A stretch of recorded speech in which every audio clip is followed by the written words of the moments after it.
Welcome to the Dr. DC podcast. My name is producer Richard, and across from me is the Doctor himself. Hello. Each week, we talk about the weird and wonderful world of DC while fielding questions from listeners like you, brother. Oh, yeah. Oh, yeah. I know we were doing a wrestling thing there, but it makes me think of like Gabrus has added in like a Star is Born reference to his number one fuckboy thing. Seriously? So he goes like, number one fuckboy. All you gotta do is trust me. Okay, that's amazing. Yeah. I thought he's going to be like... It's a lot of confusing feelings at the start of that podcast. I thought he was going to be like, number one fuck. Yeah. Yeah, but Just like that. I'm your fuck boy, number one fuck boy. That was the original lyrics. Oh, that makes sense then. Yeah. This week we are joined by I usually have to have a huge, because it's usually comedians who are like comedians and writers and producers and things. I can just say filmmaker. It's really nice. I mean, I'm sure you're many other things. Filmmaker is kind of a good catch-all. I feel like it's good. Yeah. Neil Macdonald is here in the room, in the studio. Thanks for having me, fellas. Yeah, thanks for coming. Do you want to say a little bit about yourself? We'll talk about like filmmaker is a pretty broad term to have given you. So why don't we talk about like what is it that you do? Well, it's actually pretty good because I've done many things throughout my career and still kind of wear several hats. Hey, when you're making movies, sometimes you gotta do what's necessary. That's not what he means. I get it. You make movies. Richard, I get it. Get off the couch. Financing a movie, sometimes you got to take a shot in the mouth. That's right. Hey, I want to be a star. I just keep thinking of that poor Firefest guy. Oh yeah. How bad do you want those water bottles on set? Come on. How misguided was that guy though? Where he's like, "Yeah, okay, get the mouthwash, and here I go." Yeah, like, no, it's like just get on a plane. I don't think that's a leave. misguided thing. I think that's a like. I feel like that's his answer for everything. Like he's just like, "Oh no, like I'm short change for gas." No. Like, I feel like that's his. It's not. That's like his number two. It's just a plan B. Yeah, that definitely has to be like in the quiver if you're just like, yeah, okay, here I go. Well, I guess, yeah. Like sometimes you gotta do it. Like, sorry, where were? Yeah, what do you do? Yeah, I mean, I've been. So you currently are you have a business, Outpost 31. Yeah, we have a production company. Thing reference. Yeah. We I was the first one to say it online. Nice. Jesus. Yeah. Yeah, the new production company is only just a little over a year old. But yeah, I've been making movies long time. I made my first film. Well, no, not a film. Sorry. I made my first movie. Right. There's a distinction. When I was 12. Okay. Yeah, so we kind of got in the habit of like conning our teachers into allowing us to make stupid movies instead of writing as projects and stuff. Yeah. And actually, most of them were in French because we're French immersion. So right. The first like 4 or 5 films. Get 2 Frenchies in here. I don't like this. Yeah. Yeah. Weirdly xenophobic note to throw in. All right. There. Yeah. Sorry, weird? French listeners. Fuck off. Yeah. Anyway, so I didn't say Richard said it. Yeah, that's right. Yeah, and then kind of done a lot of things in my career. Went to film school, so grew up here in the Yukon, and got out of Whitehorse and went to UBC and did the film and theater program there. Is that the same one that Kevin Smith did? And Scott Mosier? No, Kevin Smith and Scott Mosier went to VFS, which is the Vancouver Film School. Okay. I went to an actual learning institution. Yeah. Just here, let me brush off your shoulder. Shots fired. The funniest thing, we had one of our teachers in my 4th year there was one of the teachers at VFS. Really? When those guys were there. And the most hilarious thing, and I'm not sure if they still claim this, but VFS claimed Kevin Smith as a graduate for a long time, and I think he did like a month. Yeah, he barely was there. He dropped out super quick. Yeah, because they basically took the bulk of the refund for tuition and made clerks with that money. That's and I guess Mosier did complete the program. It was a 1-year program, and I guess Mosier's from BC, I think. Yeah. But yeah, no, I went to an actual school. He made movies. I made cinema. Yeah, no, I would kill for Kevin Smith's career. He's I'm just getting a text right now. Kevin Smith has dropped out of the next episode. Oh no, He's gone. Oh. We lost him. Whatever. There's a lineup so long, doesn't matter. So did you? Was there any like movies that you had made during school? Oh yeah, we made all kinds of horrible movies. Yeah, are they like the super artsy like school movies? No, I'm not the artsy movie. Yeah, if you had to like A single petal falls off of a plant. No, that was never. If you had to describe your like aesthetic. Ooh. Well, the fact that his company's name is Outpost 31 is Wow. Yeah, speak to it. Yeah, definitely. I've been making movies with. There's a couple other partners in the company, Dave Hamlin and Jaden Soroka, and Dave and I have been making movies together since we were like 13, and yeah, we're big genre guys. So horror, sci-fi. So what were the initial ones that really made you want to become a filmmaker? I mean, Empire Strikes Back, really.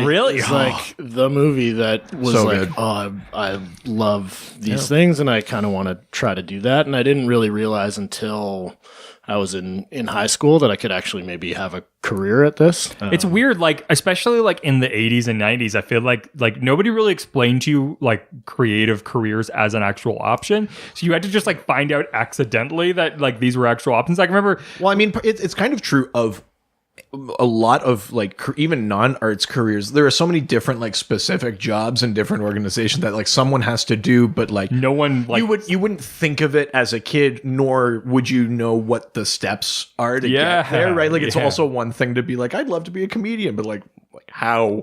Yeah, exactly. You know right. what I Like, mean? Like, Well, I think this has been a trend in a lot of creative industries, but certainly in film, it took the kind of democratization of the technology to open it up a little more. Right. Because really, even before I went to film school, like if you didn't know somebody or if you weren't related to somebody who worked in film, good luck. Sure, Like, yeah. It was really hard to get into. were you guys shooting digital in school or? We were literally the last class at UBC to do everything on film. Oh, so you had to cut and everything. Well, so long we were- hours in a dark room. Yeah. We shot everything on film, Don't I and know then that? Just like recording this. Yeah.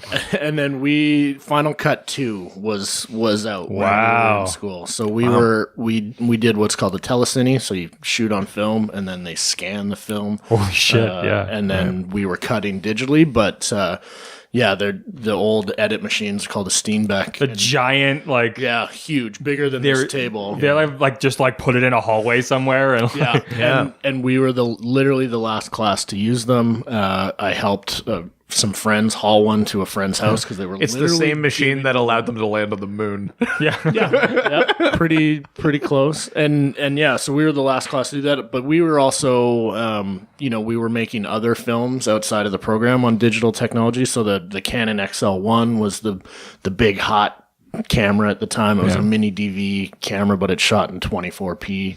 Wow. Super Whoa. cool. And it was really interesting going to school and coming into the industry at that time because it was the start of that kind of digital Do you feel like there was like a huge learning curve for you, like because you were taught so much towards film?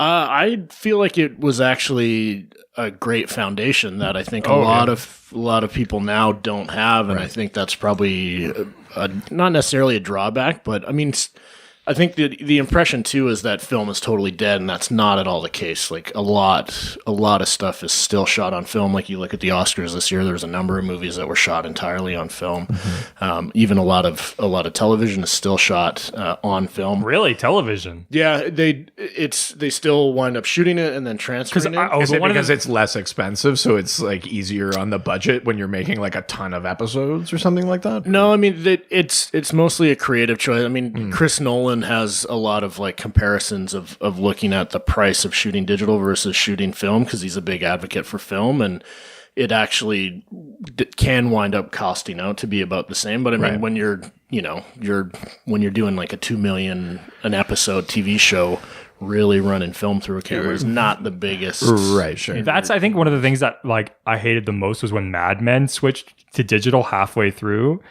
Oh, So the first like 2, I think 3 seasons were film, and then they switched to digital, and you can really see a difference. Noticeable? Yeah. Well, I mean, if you were looking for it, like you definitely noticed. Did you ever watch that Keanu Reeves documentary? He does a documentary where like they literally just go film versus digital, and they like talk to all these famous directors. Oh, interesting. It's a really good documentary. But I can't remember the name of it for the life of me. Yeah, it's a kind of an obscure type, and most people are like, "What, Keanu?" Yeah. He just has like a bunch of passion for it. But he, by the way, is amazing. I was lucky enough to work with him once, and he's like such a sweetheart, and like just an amazing human being. So, is there any movies that people have heard of that you've worked on? Yeah, I mean, so when I finished film school, I've kind of had these 2 parallel parts of my career. So I originally wanted to be a cinematographer, and that was kind of the career path that I was focused on through school. And through that, started working as a technician. So I have a background in theater and lighting for theater. So I wound up getting into the film union, fairly quickly out of film school. And so I started working in lighting and camera right away out of film school, trying to become a cinematographer, and then eventually figured out that I'd actually really rather be directing, which also means I need to produce as well. So I kind of shifted focus a little later. But yeah, so I worked as a lighting technician on quite a few big things. My first ever paid gig was on a little show called Smallville. Which, oh damn! Somebody say! Oh damn! That's awesome. I was a lowly PA, but yeah, literally my first ever paycheck in the biz was on a DC related title, which was cool because I'm awesome. I'm a big DC nerd, although that show sucks. But okay. When they were in high school, it was good. I think I gotta say I like the first 3 seasons. Yes, that's and when then I think it's season 4 is where they start introducing like fucking witches and when black kryptonite, and he starts flying and that, and I was like, nah, I'm good. When like red kryptonite started coming in, that was I feel like the turning point. That's a bit earlier, but yeah. I feel like that's the turning point. As soon as he started becoming like, it was the same thing with Spider-Man. As soon as he becomes like the bad version of him, I feel like they drop the ball, right. and then when he disappears to like into the city, that's like you can literally sit like that was the season sort of ending that was like, okay, don't watch the show anymore.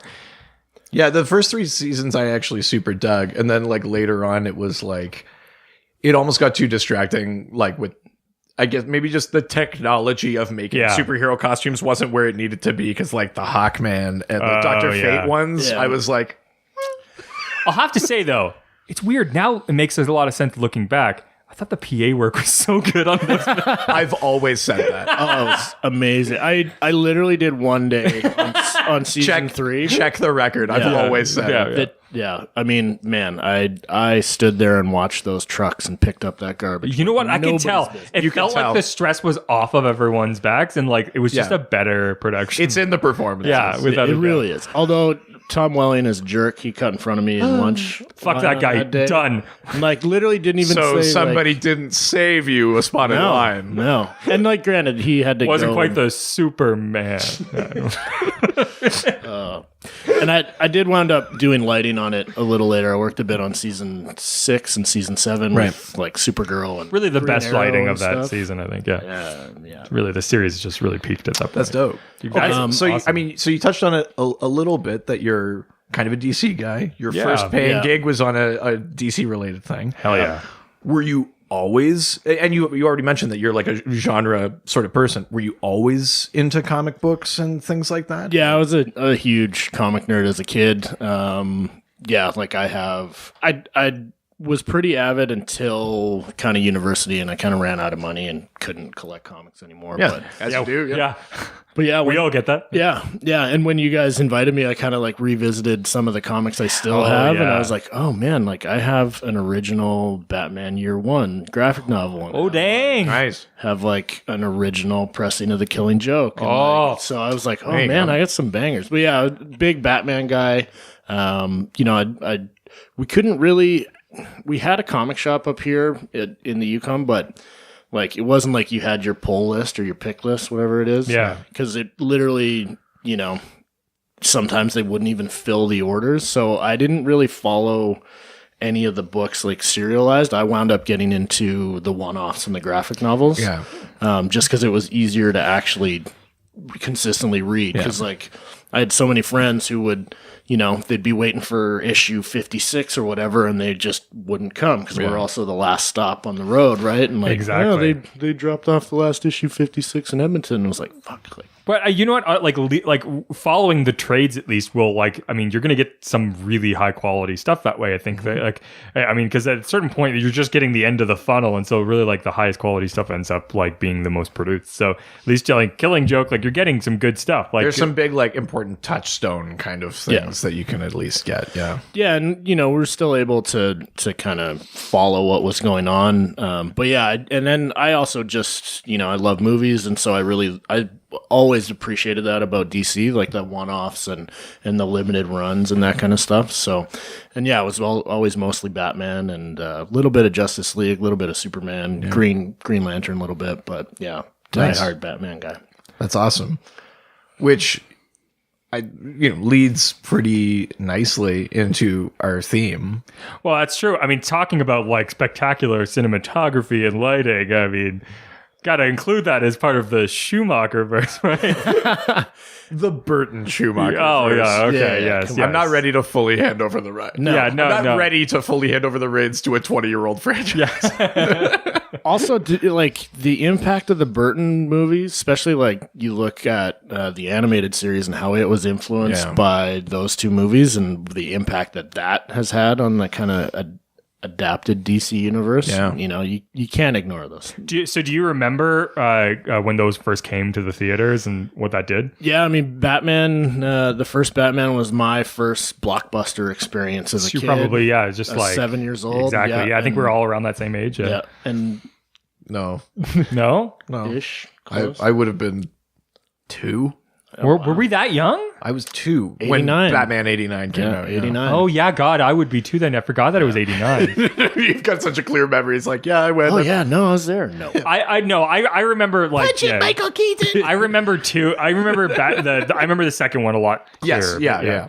But yeah, 89. So yeah, you're a little bit older, but so you remember when that came out? And it was literally, it was the first time I'd ever like stood in line for a movie because it was, middle of summer, and went on down to the Yukon Cinema. Oh God, I'm so sorry. All its glory. Well, it was better then because this was 30 years ago. And yeah. I mean, it's pretty well the way it was. Nothing has changed. Yeah, literally nothing. Imagine for the better and worse. Imagine no one has hammered a nail in there since. Yeah. That's basically how it is. Or cleaned up. Yeah, exactly. That I spilled. Nary a bed bug touched. Yeah, some kid threw up in that screening, and it's still there. Stayed there. Yeah. Instead of like you can literally walk in and go, yes, I remember. Oh, it's still there. Yes. It's like geology. There's like the stratification of like filth on the floor. You're like, oh yeah, that was 89. Yeah, you took a shovel to it, and you're like, oh yes, you can see a lot of horror movies that year. You can take core samples from the floor. The bathroom, literally, like is there, you chip away at it. Like, man. You walk in and you have to like crouch down. There's a weird step up. Yeah, it's strange. So that was probably a pretty an important point, like getting to like that early in your life, getting to see a superhero movie of that caliber. Oh yeah, it was amazing, and I was perfect age for it, so I bought all the toys, and I got the soundtrack for Christmas that year, and the Prince soundtrack. Yeah. Oh yeah, that was like almost as big as the movie. Like, it's true. That was huge. It hit number 1. Yeah. It was a big deal. Yeah. I think that was us with probably the second movie was probably we were around that same age probably at that point then. Yeah. I mean, I don't think I saw Batman Returns in the cinema because I would have been too small for that. The one that I remember seeing like in the theater was Batman and Robin, although I'm positive that I saw Batman Forever. But the memory I have is Schwarzenegger. See, because Schwarzenegger in my house was like we fucking watched Eraser every week, True Lies all the time. Like Schwarzenegger was where it was at in my house. I used to be able to recite line for line T2. Like that's how many times I watched that VHS. Wow, I mean, it's a great movie. John Connor. I find that like for me, like Batman Returns is I have very vivid memories of it, like from a VHS standpoint. Yeah, but also from the like marketing around Batman Returns because that was huge. I definitely had Batman Returns toys and things. The McDonald's toys were fucking lit. Like I those were had the that stuff. best toys. I remember the little like cars for the penguin. Like I honestly probably have some in a box somewhere. Oh, the that's little gold. the little penguin, and they Hell they yeah. had the Batmobile that shot. Yep. They had that whole scene where it goes skinny and whatever. Yeah. I have such vivid memories of like those toys, and I remember living in Hamilton at the time, and like literally like had no idea that the movie was even a thing, except for that like Batman was everywhere. Sure. And then I remember when it came out in VHS and watching it later on, and it being like a big deal. Yeah. But I mean, I think that like never had we had movies like superhero movies so much part of the zeitgeist. Like Tim Burton, this guy who like had previously come from like Edward Scissorhands, suddenly getting a superhero franchise. Like, was that before? Was Scissorhands before Batman? Pretty sure Scissorhands was before. Oh shit! Yeah. Or no, actually no. It was Beetlejuice. I think that was the thing. Beetlejuice was first, because then wasn't the thing like, wait, they cast like the comedian as Bruce Wayne? Yeah, there was a huge uproar over Michael Keaton. Everybody was like, "How?" I can only imagine how much bigger the uproar would have been if people didn't have to put stamps on envelopes to send in their opinions. If the internet was around back then, it would have been a fucking shit If Twitter show. was around when he got cast, the internet would have Scissorhands is between. It's between the two. Gotcha. So yeah, it was. But Tim Burton came from like animation and that, because I guess the story that I read online is that he had been hired and attached, but they didn't finally greenlight the movie until Beetlejuice hit at the box office. Right. So Beetlejuice literally came out, I think 88, 87. Right. And then it wasn't until he had that big box office success that they were finally like, okay, yes, this movie can go ahead. So, which is so strange, but it's funny. Like, I mean, we don't get to talk about it today, but like, there was the Superman movie that almost was. Yeah, that would have been maybe slightly later. Oh, it was. I think that was even after Batman Returns. Yeah, it was. It was basically like, oh, you've done these. Why don't we just give you this other one? And like they got really far into it to the point where they were doing like test shots and things like that.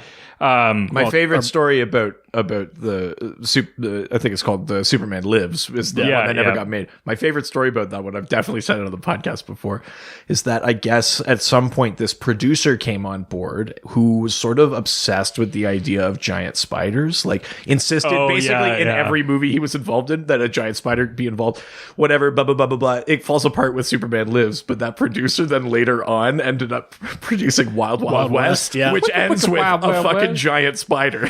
Yeah, I'm pretty sure the giant spider thing was on Kevin Smith's draft. That's right. Yeah. I think he's got the story about. Yeah, that's probably where I heard it. They're like, man, you got Brainiac fighting polar bears, and he's like, fuck polar bears, I need a spider, and he's just like, what? But I think that like that I'm kind of glad that movie didn't get made, because from what the shots that we've now seen from it, and from what he's said in interviews, which basically he wanted it to be like a old school 60s style sci-fi movie basically, and like really focus in on the alien part of it. I'm kind of glad the movie doesn't exist. Yeah, I mean, it would have been an interesting like thing to talk about, but I'm not sure I would have enjoyed it. Dorks like us, like nowadays, would be talking about how it was like underappreciated. Totally. And, like, release the Burton cut. Yeah, God, yeah, fuck. But I'm kind of glad that it didn't exist. But like, I remember like those movies, like without them, I don't think it would have been a lot longer before we started getting the superhero movies that we did. Well, I think this is the thing to remember is that, like you said, like it didn't even get greenlit until Beetlejuice did well. Like, a Batman movie was not a given. Right? No. Like, because the last Batman movie you got was Adam West, and Batman in terms of live action in people's consciousness was silly, campy. Even though the comics had bent dark, the sort of general like pop culture knowledge of Batman was that he was silly, right? Like it was not a given that a Batman movie would have low lighting and like and that he'd like kick someone off a roof or like shit like that. Like that was not something to be taken for granted. It was like actually groundbreaking to make a Batman movie that now we'd be like, yeah, of course. Well, and it was so great to me that it actually was so, like usually there needs to be a little more separation between what's going on in the comics and what happens in the adapted universe. Yeah. And like really he's pulling from some of those favorite comics of mine. Like Year One is a big influence. Stuff like Death in a Family and like Killing Joke, like, and all the stuff that Frank Miller was doing with the Dark Knight run of comics and stuff like that really influenced what he's doing. There's also, hints back to the original Bob Kane stuff, and obviously, the kind of anachronistic style and the film noir style, but it really was drawing from the comics of the day, which was amazing. But. Totally. What I think is really interesting is that these all they never these were Batman movies, all of these Burton and Schumacher movies. But through the entirety of all of them, up until I would say probably Batman and Robin, they don't really become Batman movies until then. They really were villain movies up until that point. Oh yeah, I see what you're saying. They are pretty villain focused. The first, but you look at Batman Returns, and there's only about 30 minutes of Batman in the entire movie. Yeah. Which I actually think someone asked us. Probably. Asked us Yeah. I mean, we get a ton of questions. It's true though. In the same way that people, I think, were expecting Batman v Superman to be like a sequel to Man of Steel, where really Superman's barely in that movie. Yeah. It's about it. I mean, not to get on a Batman v Superman rant, but that movie sets up its premise in the opening shot, which is, remember the thing from Man of Steel? Here's the other perspective. Where was Bruce when it happened? And then the movie is about Batman and how he sees Superman. Right? Yeah, absolutely. And yeah, I think you're right. Batman Returns is really you're focusing on Max Schreck and Penguin and Catwoman. Well, and that's part of it. And Batman is just the thing that holds it together, but he's not the thing you're following, because Batman is the Joker, Batman Returns is all about Penguin and Catwoman, Batman Forever is all about Riddler. Yeah, exactly. And you're right, it's mostly about Riddler. Two-Face is just there. It's only really Batman and Robin that you really focus in more on Batman. That's when you really start getting the well-made action scenes of Batman, because they really couldn't do it before. I don't know. There's some amazing fight sequences in Batman Returns. I mean, I'll give you Batman Returns. Yeah, the first Batman, that first fight sequence with the ninja guy and stuff. That was crazy. Up on the roof. It's a little lackluster now, but there's the bell tower fight sequence. There's the alley fight sequence and stuff. And I mean, for me, the first one really is about it's these kind of parallel origin stories, right? Of Batman and then also the Joker, and they really chose to intertwine them in a way that also would probably melt the internet in 2019. But 2019, the internet, no. But then you get into Returns, and there's all these there's 3 villains, and it's really crowded, and you need their origin stories. And that was really up until I think the mid 2000s. Did they finally pull away from that sort of put a bunch of villains in it and just let that be the framework for this movie? I think only now are they now going okay, maybe just one. One, I think. Although the recent news is that the Batman is going to have 4. Yeah. Because fuck it, right? Well, it's funny though when you start talking about these studio films, and this is a big part of the whole evolution of these particular 4 movies, that fucking toy sales are a huge part of the equation. Batman and Robin, that was basically just for the toy sales. I'm sure we will get to that. Yeah, literally the whole reason why Schumacher got a chance, and because there were a ton of backlash about the tone from Batman Returns. Because Batman Returns, one of the things I love about that one is that it actually gets dark. Oh yeah. And apparently there was all this backlash and letter writing and it's grim. Yeah, that's a grim movie. And it affected the box office, but it also affected the toy sales. And so that was a big reason why they shifted the tone and went with Schumacher. And boy, howdy did they. Well, and literally the studio, Warner Brothers, it's pretty seamless. Yeah. But literally they're giving notes we need the whole reason why there's 3 or 4 costumes in Batman and Robin is because they want toy variations. Yeah. And, that's such a big part of the studio movies that I think people sometimes miss out on. But totally. Absolutely. Well, let's jump into these because we got a ton of questions. We got lots of questions. Absolutely. About these. Believe it or not, these movies stir up some opinions. These movies? Really? Comic nerds? People want to talk about bat nipples? There's something about an anatomically correct rubber suit that I just rewatched Batman and Robin the other day. Oh, those nipples. Yeah. All right. Let's head on over to Facebook. Go to the face of the book. Go to the Facebook. That's right. You used to join me on that. Now you're just leaving me out to dry. I like to make a fool of yourself. Oh, okay. First question comes from Michael O'Brien. Michael O'Brien. What to do? Choi. I'm going to take your Facebook charms. Michael O'Brien asks, need a bit on the worst/cheapest special effect ever in Batman and Robin. Robin in Ivy's vines in the water just being played reverse and forward. Cringeworthy. Also, you guys have to come up with as many ice puns not used in Batman and Robin as you can. Well, let's make that a standing challenge for the rest of the episode. That's an icy statement, I'd have to say. So yes, the worst, cheapest special effect in Batman and Robin. Robin and Ivy's vine. As a filmmaker, I mean, everyone can notice that that's what's happening there. But as a filmmaker, how much does it hurt you to just see, instead of just shooting someone like coming up out of the water and going back down, you're seeing something just played reverse and forward again? Yeah, it's I don't know. I kind of love this. I'm like an old school guy, so like I love like old Harryhausen animation. Sure, and, like, you know, practical and camera stuff. So I kind of like it. Okay, it is cheesy and it's like really. But I mean, in this movie, I think it's not like this is a low budget. Like they were like, we can't shoot the reverse. No reshoots. The one that stands out to me, like the most, Brando, I only do one take. Yeah, just like. I'm gonna do one thing. I only do one take. I'm sorry, was that your Droopy Dog? Yeah, Brando sounds like Droopy Dog to me. Does he? To you, sure. I could have been a contender. Wow. On this, the day of my daughter's wedding. And you just ruined The Godfather for so many people. You're welcome. To me, Droopy Dog, that's also Reed's nickname, but the worst moment in that movie that's, you know, 125 million or whatever the budget was, there's the final like triumphant slow-mo shot of Batgirl and Robin and Batman. Oh, that's running right. in unison, and the fucking ears on the cowl jiggling.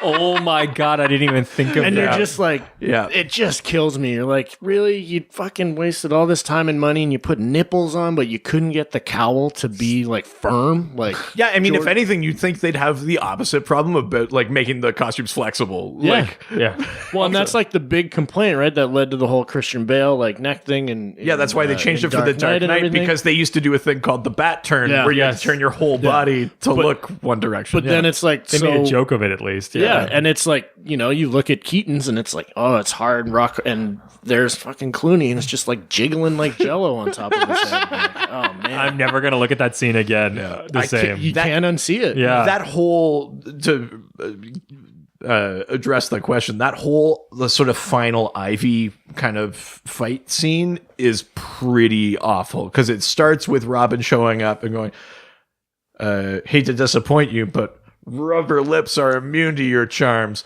And then, oh god, I forgot. And then Batman and Robin are swiftly incapacitated. Batgirl shows up and it's like stilted dialogue and a bad fight. And then Ivy is for some reason consumed by a plant that minutes earlier she was sitting in safely. Yeah.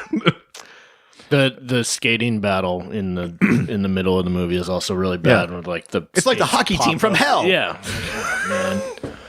I literally watched this 2 days ago.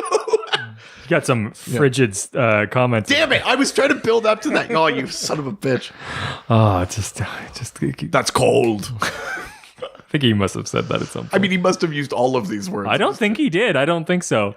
Jeez, why don't you stop being so frigid? I'm just going to throw it out there right now. My favorite Schwarzenegger line in that entire movie is when Ivy and Bane are breaking him out, and Bane brings him his suit, and he goes, "A laundry service that delivers." Wow. It's my favorite Schwarzenegger line. Oh. Maybe in any movie. Wow. All right, let's go to the next question. Sure. This is quite the glacial question, I would say.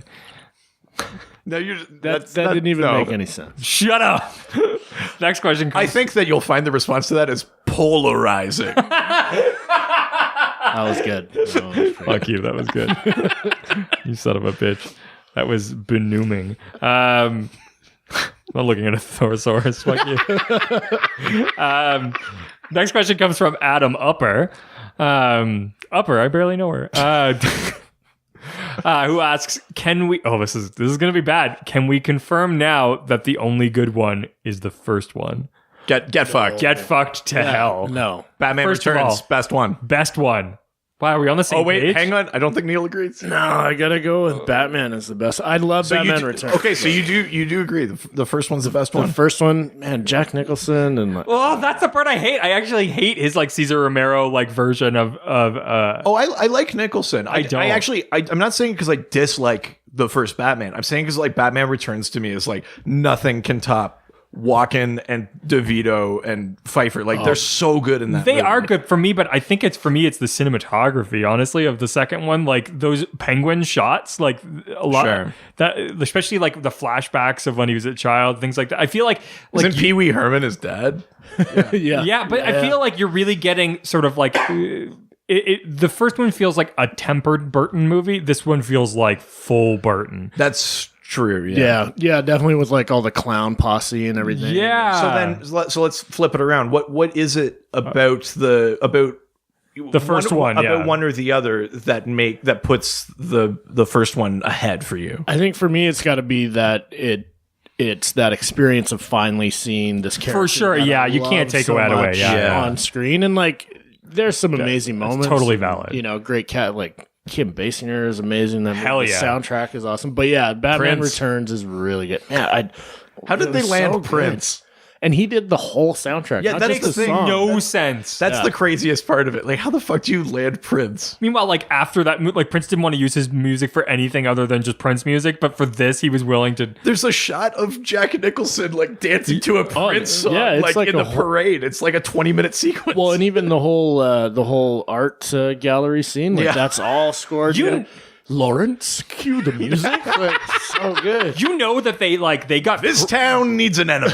they got Prince Best line. and they got Nicholson, and they were like, wow, I mean that's the movie. I guess we'll throw in Batman somewhere, but like that movie was like. Instantly, all the tickets sold. But that's what I mean. Like, I feel like they were like, okay, let's use as much Nicholson Yeah. as we possibly can, and we'll make sure there's some Batmans in there to make sure that we can call it Batman. But like, this is a Joker movie, at least from like '89. Like, that's the most Joker movie you were gonna get. I think. Yeah. One, Keaton really wasn't a big name. Like he had some hits, and No, Beetlejuice was yeah. a hit, but Nicholson had top billing. I mean, he. Multiplicity hasn't come yet, so clearly, Jack Frost. yeah. Oh, that was a cool movie. that was a good movie.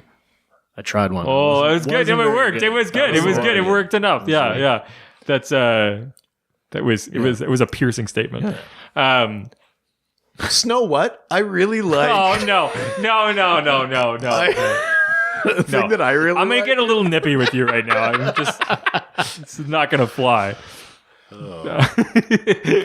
All right. Well, I feel like we've So Stump, you've got one of us on board that one is the only good one. I don't think he agrees with that. No, and like, sorry, did he say it's the only He good said, one? "Can we confirm now that the only good one is the first one?" Definitely get No. fucked. Get fucked to hell. Yeah, like there's even I mean, parts we of love I love you. Thank you so much. Good. Thanks for writing in, but fuck you. Yeah. They're used to us both Forever, rating even like man, Jim Carrey was awesome. them. He was. Yeah, thank you. Yeah. He was at that time the perfect choice for that character. What? I actually hate Jim I know you Carrey, do. and I hate him in that movie.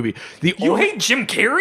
Yeah. Period. Like, Yeah. Ace You don't like- Ventura? I like Ace Ventura. Well, then you don't hate Jim Carrey. That's like saying that I don't hate Adam Sandler because I like Happy Gilmore. yeah, that's fair. Yeah.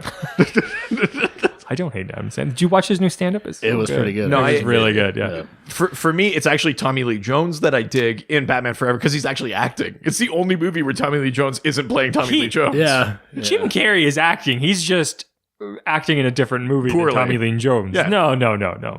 He's That, he must have been insufferable to work with, and it comes through. you know what? It's still not going to be as bad as Man on the Moon the way he acted in that. Yeah, fair enough. Did you watch the documentary about it's so that? crazy. Like Yeah. if I were Milos Forman, I would have murdered him. Yeah. Like, Jesus, like Brutal. it takes. Yeah. Anyways, all right. Let's go to my next question. I believe this is my time remnant. Richard Waltmath. All right. I don't know if this is usually. I'm used to Twitter where it's just Richard, but Right. I'm assuming how many other Richards are there? I mean, Oh yeah, it's a super uncommon yeah, name. and there could only be one. I am. Richard Waltmath asks, this is a very short question and barely even a question. Okay. But Bane, that's it. Just explain why. Right. So in Batman and Robin, the fourth and final installment of this particular cinematic universe, we do see a version of Bane, but this version of Bane is basically like a big dumb. Yeah, he just bomb as he's putting the bombs down and like, exit. He just talks like that. Bane in the comics is like he's like a brilliant strategist. He's the one that outwits Batman and figures out who he is and breaks into the Batcave and breaks his back. I would even say that the Nolan Bane doesn't really live up to that. Well, yeah, because it's missing. Yeah, you're right. It's still missing something. The intellect, it's way closer. Way closer. yeah, like he's a mastermind and takes over the whole city. And But all it that doesn't stuff. feel like the type of person. And then when you find out what his backstory is, you're just like, well, no, like he couldn't have done that. Let's like, wait 4 months to detonate the bomb. yeah. Yeah, it's the longest like detonation time ever. Again, I feel like Did you kill Batman? No, I just left him in a hole. I'm sure he won't get out. he'll be fine. No one's ever gotten out from a hole. Didn't you get out from there? Nothing? Yes, but I'm No one will ever get out. I'm special. Batman's not special. Yeah, so I mean I can't speak for Joel Schumacher, but I mean that. Wait, I'm sorry. What? If you can believe it, we're not on speaking terms. What? I mean, I figured for sure you guys were tight. yeah. I mean, I'm DC just execs are listening, gonna so- say it right now because I'm thinking about it. There's an interview with George Clooney. I think it's on like the Graham Norton show or whatever. But he's talking about working on Batman and Robin. He says most directors, when they want to give you a note, they'll like sort of come up, sort of whisper in your ear, like, "Why don't you try this time?" or blah blah blah. But apparently Joel Schumacher he's sitting behind like the monitor and stuff, and he has a big megaphone. And he goes, "Okay, George, your parents are dead. You have nothing to live for. Action!" Like that's how he directed the whole movie. That's like a true Hollywood style. It's crazy. That's hilarious. It feels very like 40s, like the way you would direct like Yeah. the Maltese Falcon. It's you got one of those big cones. Yeah. Yeah, I've been on sets though where Really? directors do Oh, it, fuck, and that's it's funny to me. everybody. It's painful for Yeah. everybody. Everybody hates it, and everybody is just like, you are being the biggest dick right now. Yeah. Like, get off your ass and just talk to somebody. I wonder. Getting back to it, I wonder if because they already had sort of two like name actors playing the villains, that they were like, we can't have a third one also like that with a character. We got to just make him strong guy, and so they just made him like a stupid kind of hulking thing. If that was like the thinking, I think it goes back to the toys again. Like Yeah. they're like, oh, what's another identifiable? Those toys were villain? dope for Bane though, like for real. Like There were some cool ones because there was some ones that actually referenced the whole Nightfall and Night's End stuff and like went with those looks, and I think that was probably why, because that run was right then when the movie God, those toys all just around that period. Like I remember going to Toys R Us and just being like, "There's 100 Batman." Like I don't remember him going underwater and like with scuba gear around then. Like we've done it. We did that one Batman game one time where we went through all the different toys. It's crazy. Some of the stuff that like it's like radioactive Batman, and it's like what? Like, when was that? yeah, Toxic Avenger Batman. I think that's where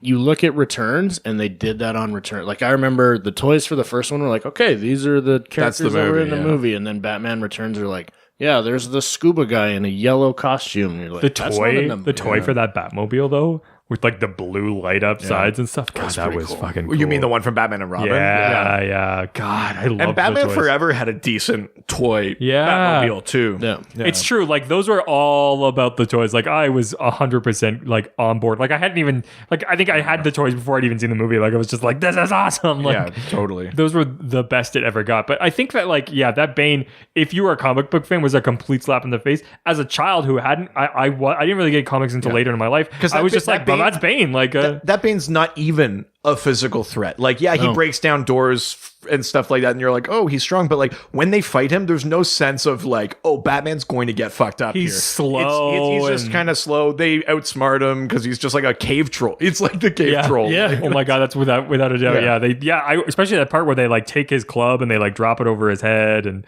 okay. I was thinking Lord of the Rings. yeah, no, it's Harry Potter. Come on now. That's the most. That's the definition. That's the of most us, to us. You say cave troll, and two of us going very different directions. Yeah. One of you went in the right direction. Thank you. Thank you. You looked at me. You got an icy reception. Oh, that was Chilly. blasting. That You're going too deep in the thesaurus. You're getting away from it, I think. yeah. That's very Brumal of you.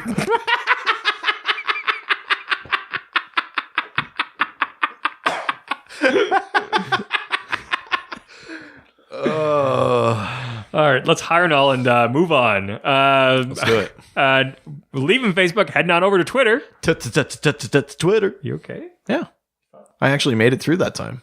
I just didn't want you to like. I've been very good about not slipping into Alfred as we go through that. I just, it's in the air. I didn't want you to have a stroke or something, but I got Bell's palsy once. yeah, didn't want you to get taken out like Dylan. And Well, do you know the thing with Bell's palsy is that half your face goes numb, as if you were cold Or frozen. Yeah. That's not a pun. Yeah, Richard, let it go. wow, making just brisk comments here and Baby, baby. that's brisk, baby. And now You're the man, Rock. Great Lakes Grooming. Did they ever do a Batman and Robin like tie-in brisk commercial? Because that feels like it should have happened. Like, I'm sure there's like a Pepsi. ice cold brisk, baby. Like I'm sure there's a Pepsi commercial or something. there must somewhere. be some sort of tie-in soft drink thing. If the brisk thing was like at that time, though, it feels like it would have fit. Get Schwarzenegger in there. No, but they did do an OnStar commercial. For Batman and Robin? Oh, jeez. What? Is it just Alfred's voice? Like, the sandwiches are ready, sir. We've We've been in a terrible car crash. Was it the same Alfred in the Oh last no, two? It's Alfred, played by Michael Goff, and Commissioner Gordon, played by Pat Hingle, are the same in all four. all four. Yeah. So, yeah. It wasn't. It was for Batman Return. Oh yeah, I remember this. Oh no, this is not of the time. Oh, is this new? Yeah, no, this can't be from '92. OnStar Oh, was yeah, not he's a super thing old. in 92. Yeah, no, that's true. That's true. Yeah, we barely had cell phones. Yeah. Zach Morris had a cell phone. That was it. Yeah. It was the size of a fucking backpack. He looked like he was part of the cast of MASH.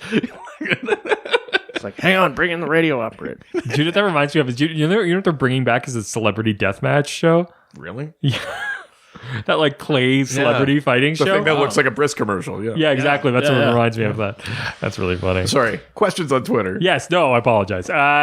First question comes from our new resident that's been asking a ton of questions lately as he goes through the litany of episodes before. I apologize. Brave soul. Brave soul. James Paulson, who asks, which villain would you have recast with someone else at the time? What other villains would you have liked to have seen if the movies had continued in this particular universe? And what other members of the Bat family?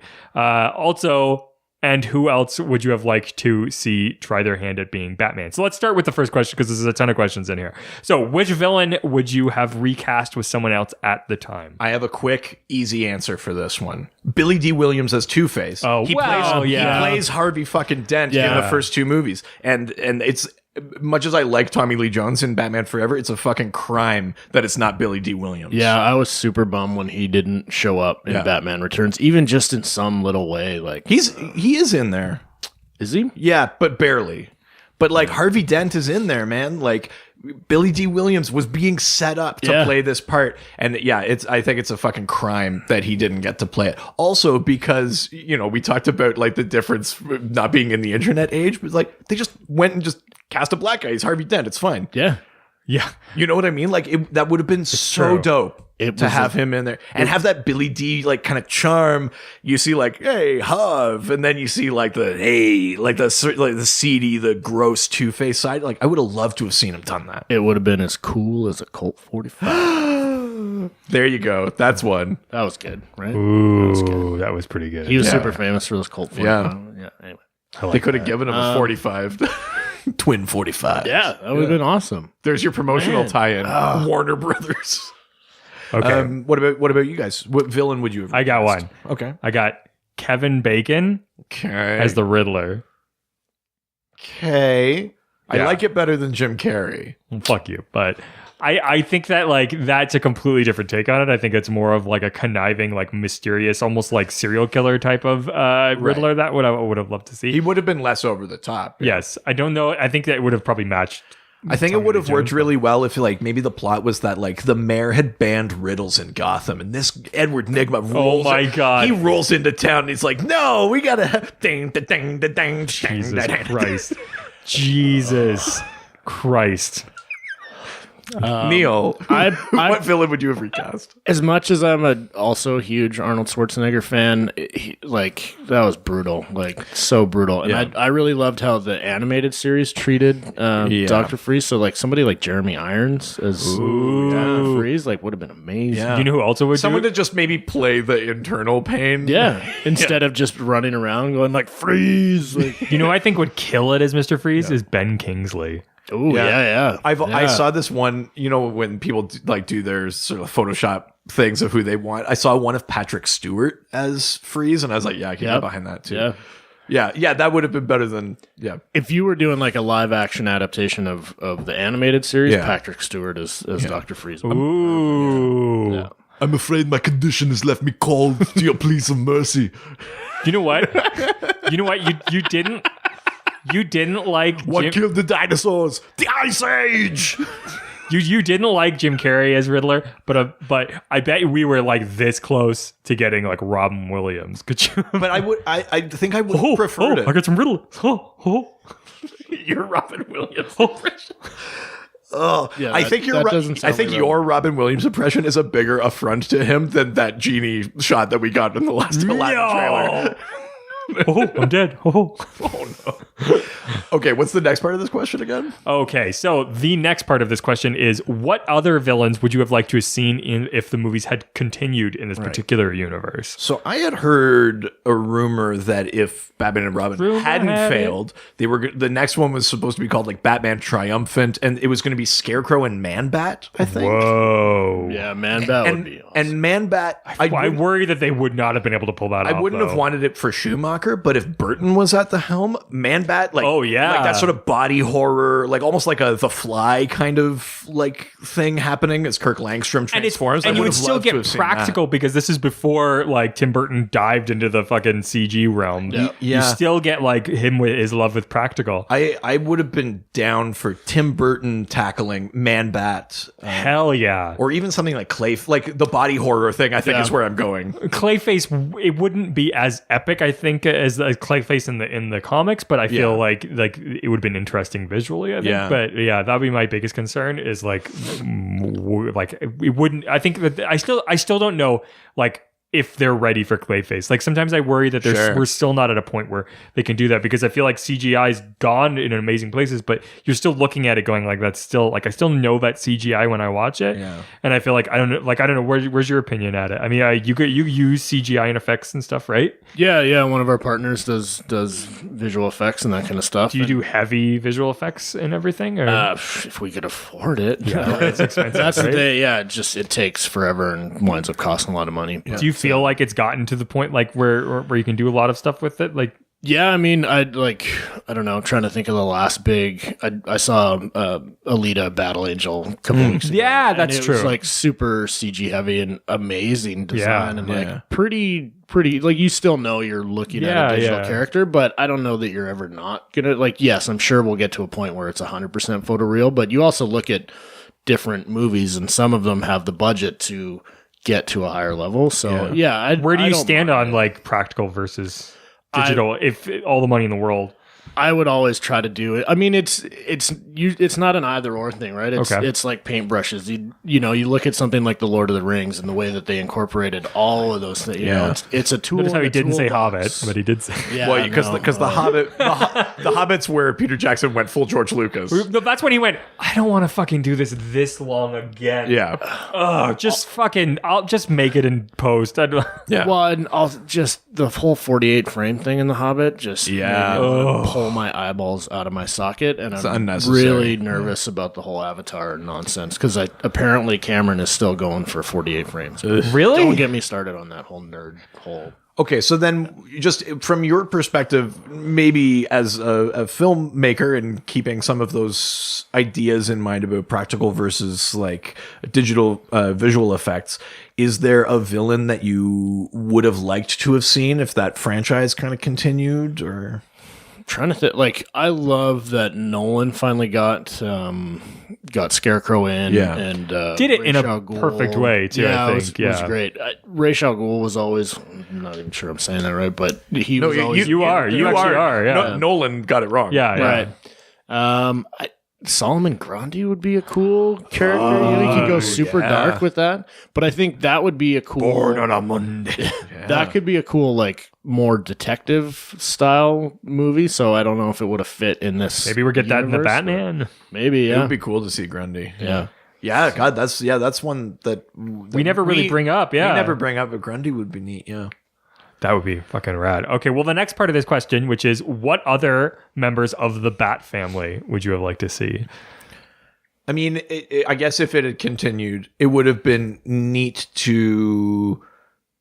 Well, see, I didn't like how they introduced Batgirl. You know, like in this whole movie, it would have been nice to give Pat Hingle something. Commissioner Gordon, even in the Burton ones, has fucking nothing to do. Yeah. He's like, why is he even there? I would have liked if Barbara was tied to Commissioner Gordon, because in Batman and Robin, she's introduced as Alfred's niece. Yeah. She doesn't have a connection to Gordon at all. It would have been neat to have that. And then, you know, if you've got that, then maybe you can explore. Yeah. I don't know. I would have been interested, maybe not in an additional member of the Bat family, but just a different version of one that they kind of introduced. I feel like they were probably going towards a whole Nightwing, you know, the way that there was all the conflict in Batman and Robin. And even the Robin suit basically had the Nightwing lines. Yeah. Yeah, and that could have been cool. And I don't think they should have gone to the point of introducing like Jason Todd, but you know, even just having him. I can't imagine a Schumacher movie handling the death of Jason Todd. No, there's no. You've let your Robin die. It's the greatest failure of your career and action. more tears. More tears. Remember, you're sad. That crowbar hurt. Yeah. No, I think you're right. They might have broken off a bit of a Nightwing. It might have been interesting if you did an additional movie. If you had like a Talia al Ghul, you could be like, "Hey, Bats, here's your son you didn't know about." Although I don't think Damien was a thing then. No. So that I'm retconning a little bit because that's a thing that would have been interesting. But yeah. All right. The last part of this question, which I'm super interested in hearing your guys' answers, which is, who else would you have liked to see as Batman? Right from that era. Yeah. I mean, I think the answer for me is Tom Cruise, because I mean, that's an obvious one for sure. He was young, attractive, huge in every movie. He's guaranteed box office. Like, he ticks the boxes in terms of like the business and other things. Like, I don't think he would have turned in like the Bruce Wayne of the century, but he would have been fine in the way that Val Kilmer is fine or George Clooney is fine. Yeah, Tom Cruise, I think, is maybe where I'd go with that. I was doing a little bit of reading, and apparently Schumacher really wanted, which Baldwin was it? Billy Baldwin, I think? I think it was either Billy Baldwin or Ethan Hawke almost got it Right, before yeah. Val Kilmer did. Yeah. Ethan Hawke. Yeah. Cool. Yeah. Josh Brolin. Yeah, I guess. Yeah. He was kind of like a right big around. Yeah, point in his career, but I think he could have killed that role. I think that Interesting. Yeah. Or Kurt Russell. yeah, he Was would've been a also little kind of old. slumping at the time. Yeah. But was this around Escape from New York? No, Escape from New York's like Way a decade earlier. Yeah. Oh yeah, that's right. No, was Escape from LA that came out then? Yeah, it would have been close. So I think he'd be too old to take it on. But Yeah. Ethan Hawke, that would Yeah, I'm up for that. That That would've one's been cool. that one's rad. All right, next question comes from. Oh, speaking of Prince, comes from Raz My Babies Reviews. Kind you find on a secondhand podcast. Raz asks, if that universe had continued, where would you have taken it? Also, who would you have chosen to be the next villains? We've already kind of answered that. Yeah. And who would you recast as Batman and somehow convince George Clooney to come back? What? Yeah, what would you? No. Did you like Clooney as Batman? I think he made a decent Bruce Wayne, but a terrible Batman. Yeah, I think I'm with you there. But I also don't think he had a ton to work with, so I don't know that I blame him. Yeah, and he's also like, I think you look at something like Dusk Till Dawn and like how he can be like this dark hero that, like if you would have had a different take and a different director, he could have been great. Quentin Tarantino was Robin. I mean, Yeah, totally. but even his fucking like Danny Ocean has an element of like regret or self-sacrificey kind of thing, like in the hands of the right director, probably. Yeah. Because the tone is so important there, and I think that's what ruins Clooney's performance for me, is just that he's forced to play in this horrible, Cha-ching! Never leave the cave with him. Yeah, exactly. Well, because they're basically trying... This is like PTSD. Jessica watched it recently too, so I'm just like, oh yeah, I forgot. Let's because we answered some of this already. Let's flip the question a little bit. So if the franchise were to continue, story-wise, where do you think would have been an interesting place for it to go? Maybe given where it had already been. Yeah, like it's so hard because they really just reverted back to something that wasn't even happening in the comics anymore, and like it would be so hard to get back to. Yeah, I think even in a Schumacher tone, what might have been neat since they introduced Batgirl, we had a Robin who was ready to strike out on his own. Is you don't have to make it dark, you don't have to make it that Batman's dead, but make it that Batman gets captured in the first 5 minutes.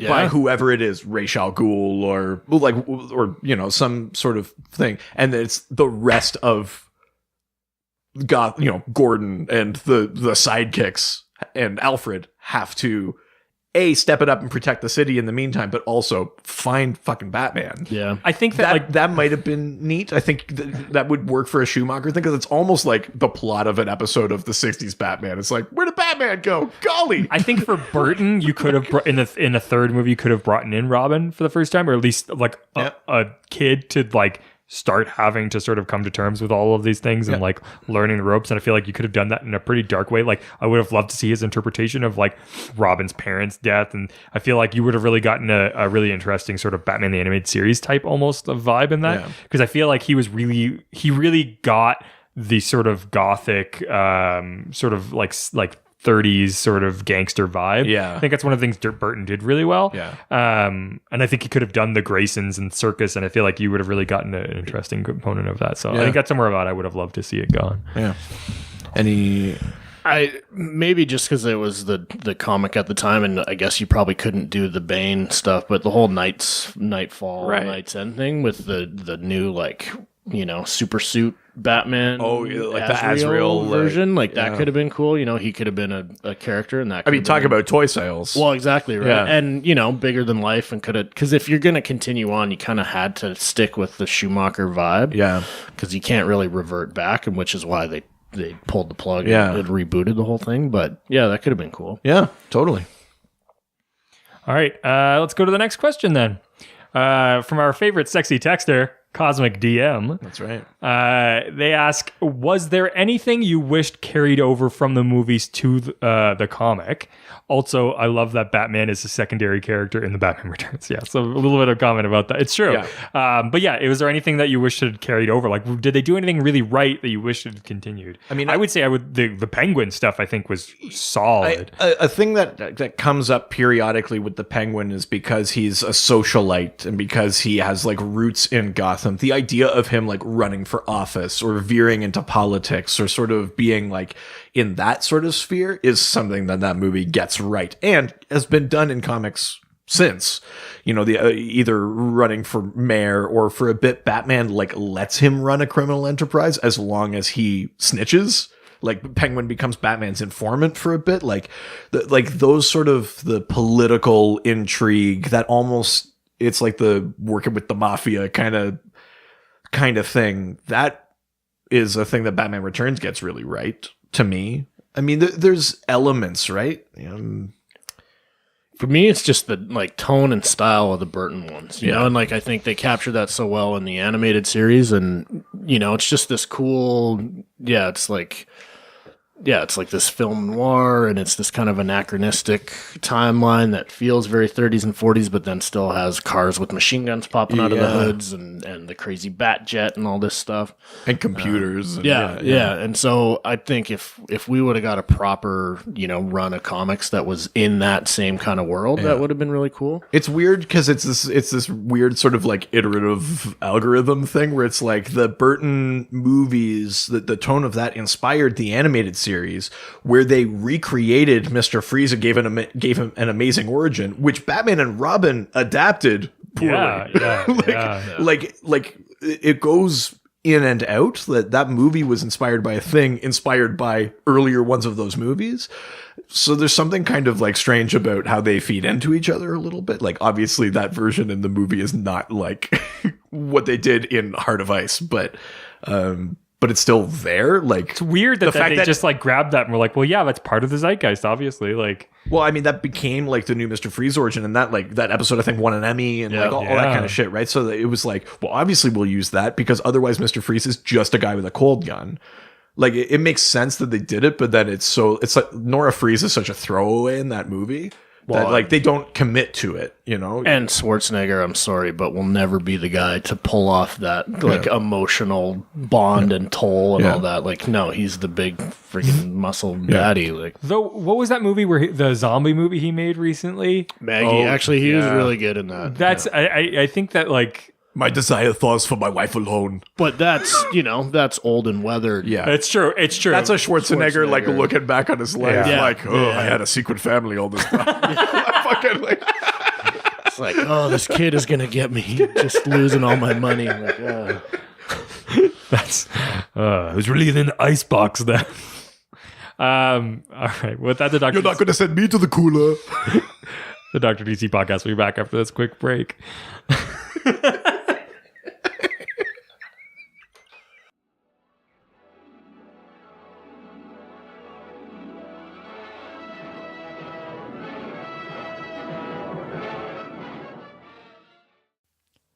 Hey, residents. It's producer Richard here. Just wanted to take a quick break in the middle of this podcast to talk about our amazing sponsors, Great Lakes Grooming Co.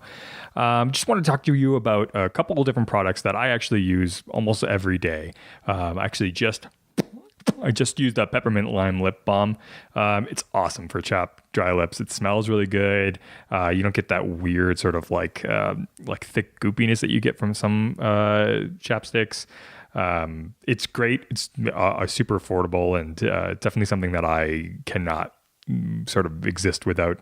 The air is very dry up here and I definitely need a lip balm all the time. The other product is the Noble Selves hair styling cream. I've got pretty thick hair and I tend to have a hard time finding hair products that work really well. Either they're too thick and they get sort of like stiff in my hair and feel really hard or whatever, or they don't hold strong enough. And then I have to put a ton of it into it. So it becomes expensive as well. This has like a medium to light hold, but honestly, it's got a super soft feel and it actually does the job that it needs to do. It holds my hair in whatever position kind of I want to put it in. It's perfect for everyday use and casual styles. It is a water-based styler. You're not getting a ton of those terrible chemicals that you would with some of the off-the-shelf stuff. Because of that, it washes out super, super easy. Great Lakes Grooming is meant to be easy to use, ready, rain or shine. It's one of the only like sort of styling companies that I actually can continuously go back to, and it's something that I used before we even got a sponsorship. All their products are purposely designed and environmentally responsible in Canada. So if you're here, great, much less shipping. If not, it's totally worth the cost, and it's actually super affordable. If you're from America, you got that American dollar, so it'll even cheaper for you to buy. But they like to say it's ready for adventure wherever one may find themselves. So whether you're where we are, up in the Great Canadian North, or down in the American South, wherever it may be, you guys can definitely count on these products to be great, no matter how you need to use them. And for you lucky residents, we have a 10% off that Great Lakes Grooming is going to offer on any regular priced products. All you have to do is go to their website, www.greatlakesgrooming.com, and just use the promo code DRDCpodcast. So remember that website again, www.greatlakesgrooming.com, and just use the promo code DRDC and then just podcast. Now back to the show.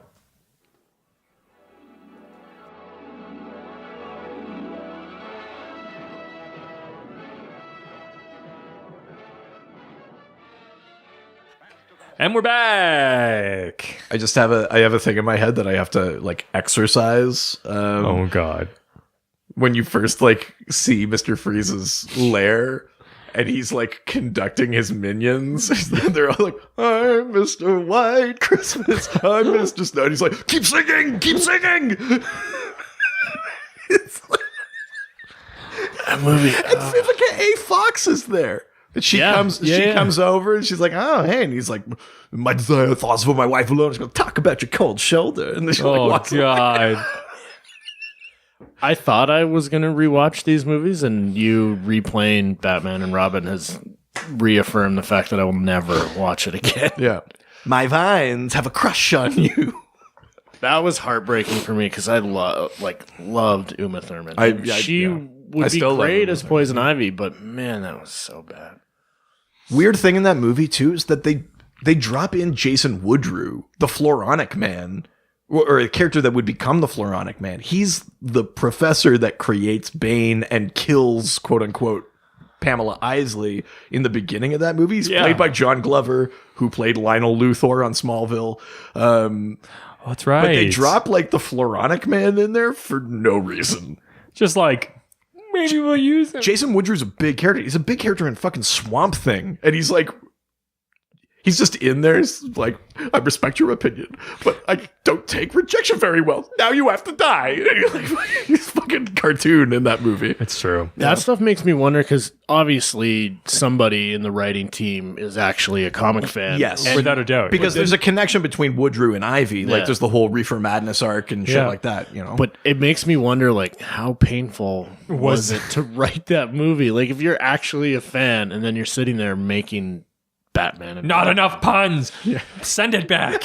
You know, granted, you're getting paid well because you're making a big. Speaking of top billing, Schwarzenegger is the first name that crawls across the screen in that movie. Clooney was still just doing TV, so he was still, I think, the Doctor Show, whatever it was. Yeah, he was. Was he on ER? Yeah, or General ER, Hospital. That's right. No, it's ER. Yeah. He was still that. It was still crazy to take a TV guy and make him in a movie. And I think part of the thing that affected the movie too is that they had to work the schedule around his fucking ER schedule, and TV obviously shoots a lot, you know, like it's so I think that he was like shooting nights on Batman and Robin. Like he was saving lives. Okay, as a doctor, you should understand.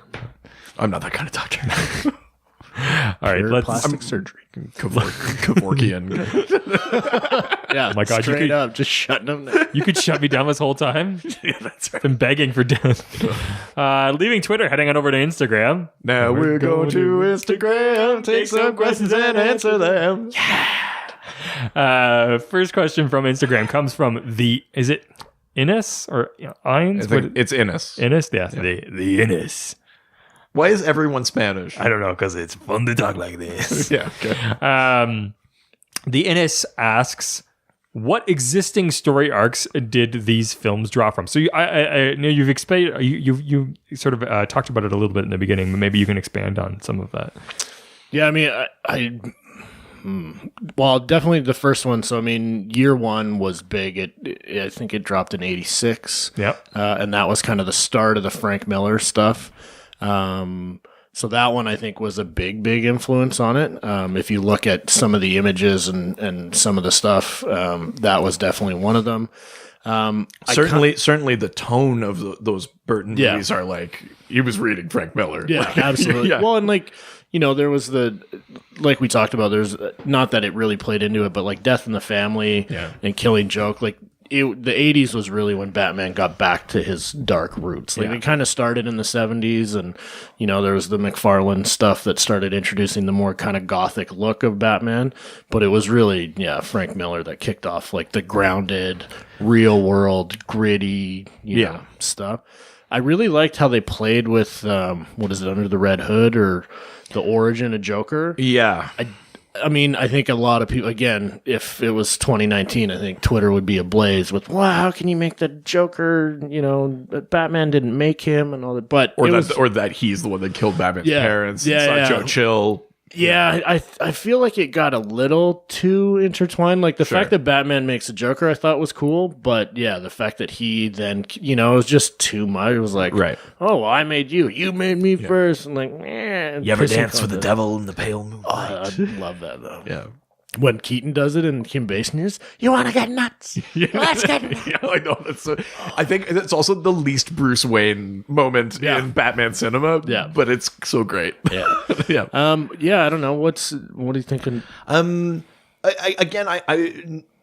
less in these movies than in modern comic book movies are they adapting a particular story. It's more like they're taking, like we talked about, like elements of the tone or just core elements of the character. The idea of the Penguin being this outcast socialite. That's in the comics, and they use that. Or the idea of Riddler figuring out who Batman is. That's happened, and they use that. Or we just mentioned the Mr. Freeze's revised origin from Heart of Ice, which then became comic canon. They used that in the movie, but like they weren't adapting Heart of Ice. Yeah. Like that's not what the movie is. No. I think comic book movies now try to take a particular story or a couple of stories and maybe adapt them more closely, and instead of creating something new out of like the pieces, they don't like, instead of like breaking down the atoms of those stories and then making like a new thing out of it, they sort of just like, this is a story that we know works. How do we adapt it to film? Well, and I feel like that's really more of a trend that started with the whole Marvel Cinematic Universe. Because really, if you look back to the Nolan stuff too, like again, he definitely references Year One a lot. Long Halloween. Yeah, for sure. But No Man's Land is obviously a big part of Dark Knight Rises. Yeah, but he's not pulling directly the plots and big elements. He's being inspired by. But then, you look at where they went with the, I don't know if Marvel's a dirty word on this podcast, but if you look at how they really, because they really went for it, you look at their cinematic universe and they're really pulling from a lot of these big arcs and still adaptations, but definitely hewing more to like a story that unfolded. Yeah. Well, and then Snyder kind of picked up with that and went. Well, yeah, I mean, Batman v Superman is book 3 of Dark Knight Returns. Yeah, almost, or book 4, I guess. Yeah, but interesting. I don't think that you could say like, oh, if you like Batman Forever, read this arc. It's not really like a thing like that. No, for sure. Yeah. Is there anything that like played to some of the villains' stories a little bit? Like, is there anything that's like Penguin-ish that's more like that? Because I think that he really like stands out. I would say that the Penguin in the comics leading up to that was not the grotesque monster that Burton made him. Yeah. But do you think that affected it? Burton opened the door to be like, the Penguin can be more monstrous. Yeah. You know, like even if you take something like the Arkham games, the Penguin is a person. He's not a monster, but they make him this little British guy. But instead of wearing a monocle, he's got a fucking like bottle, like the bottom of a bottle that's been jammed into his face, like presumably in a bar fight or by Batman or whatever. And that's just stuck in his skull. So like there's something grotesque in that. And he's got like the voice thing because he smokes too much. Like they do a different version of sort of like monsterizing the Penguin. And I think that the Burton movie opened the door to that he doesn't just have to be like a short guy in a tuxedo with a joke umbrella, that he can have this sort of, he's ugly, even like as a personality or physically. There's something horrifying about him. Neil, did you end up watching any of Gotham? I actually haven't. I haven't seen. Because I think that the shows, Penguin is really like the standout performance in that. Yeah, strong point, I would say. I feel like that actor does a really, really good job. And even if you just watch like the first 2 seasons and like just go, wow, that was great. Never left past these first 2 seasons. But he's more the socialite. But he is less the monster. But you get sort of the like, how could somebody like him become sort of this mob boss type person? You really get to see some of the roots there. And I think that like he's the perfect element of like what that show was pitched as. Yeah. Where you're like, oh, it's early days of Gotham. You get to see these villains before they become like who they became. And you're seeing like, what does a city that's like succumbed to crime look like? Yeah. Exactly. So I feel like it's this sort of like perfect diamond inside of this like pile of fucking rocks. Like I feel like that he does a really good job. Did I express my opinions about this fucking show? All right, let's go to the next question. I'm picking up a vibe. For sure. Just a little bit. Sorry, it's cool. Yeah, I was gonna say, I'm like, are you feeling some ice coming from over here? Anyways, next question comes from, the most attractive of all the residents, the real Josh Gill. Come on, man. It's a handsome man. Come on. Keep it together. Are you looking at his Instagram? What? Right Sorry. The real Josh Gill asks, I will forever hold Batman Forever in a special place in my heart. It was my introduction to live action Batman. So which of the 4 is your guilty pleasure? I mean, I would say that Batman Forever is probably the one that's my guilty pleasure. I mean, there's really only 2 you have to feel guilty about. Yeah, that's true. Yeah, the Schumacher one. Yeah, and like, I don't know, Kiss from a Rose was a big song. And, I forgot about Nicole that. Kidman's in there. Yeah. Nicole Kidman's character in Batman Forever is like, it's like they handed her the script and they were like, okay, so Nicole, in this movie, you need to fuck anyone in latex. And she's just like, all right, I'll play that. Done. Like, the only reason her character is there to be like, fuck Batman.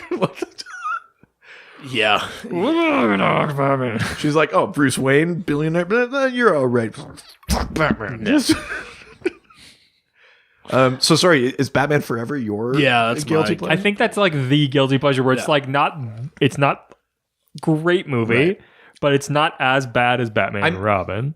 I mean, we've talked about this on the Patreon before. I actually have the opposite opinion because Batman Forever has, I think, elements of like a Burton script. Like it was going that way, and then there were changes made, and Schumacher came in. So that movie has like an identity crisis that I don't enjoy watching. Like I don't like seeing a movie that was starting to go one way and then kind of got like just veered off the road. And so Batman Forever to me, I actually I don't like watching it. It's not fun for me. Batman and Robin, because it's so transparently like a toy commercial. And I think if you go into Batman and Robin, imagining that Joel Schumacher, who is older, probably grew up on 60s Batman. Yep. If you look at Batman and Robin as like maybe a bit of a love letter to that, I actually think it holds up better than we think it does. Like, it's not good, don't get me wrong, but like it's fun to watch. It's silly, it's goofy, and if you imagine it as an episode of 60s Batman, you'd be like, they pulled out all the stops. Like, you know what I mean? Like, it's in its own way, it's succeeding at what it was trying to be, which is like, I think Schumacher said he wanted it to feel like a kid playing with toys. Yeah. And like, how would you, like, crash through the window, Yeah. like cha-cha-cha, one-liner, but like, and it is very much like that. Like Mr. Freeze shouldn't have goons. He's a guy trying to save his wife. He works alone, but they have goons because it's the merch. Yeah. You know, like there's a villain, he's got goons. He has a themed vehicle. He's got like, you know, like all that shit that's in there that we're like, what a shitty movie, is also kind of like leaning into the thing that 60s Batman did, which is like, if you have a theme, everything is that theme. Well, in the 60s comics, which I think Schumacher has said, like, that's what he was reading. Like, that's when he got into Batman. And he clearly referenced that era. And, you know, the comics informed. Like, a lot of people, I think, mistake that just the TV show was that way. And it's like, no, if you go back and you look at like 50s and 60s, it's very much, oh yeah, here's the Riddler. And yeah, he's got 6 nondescript henchmen. And like, oh, the next issue, well, it's Poison Ivy. And she also has 6 nondescript henchmen. And like, and so, yeah, he's very clearly pulling from that era.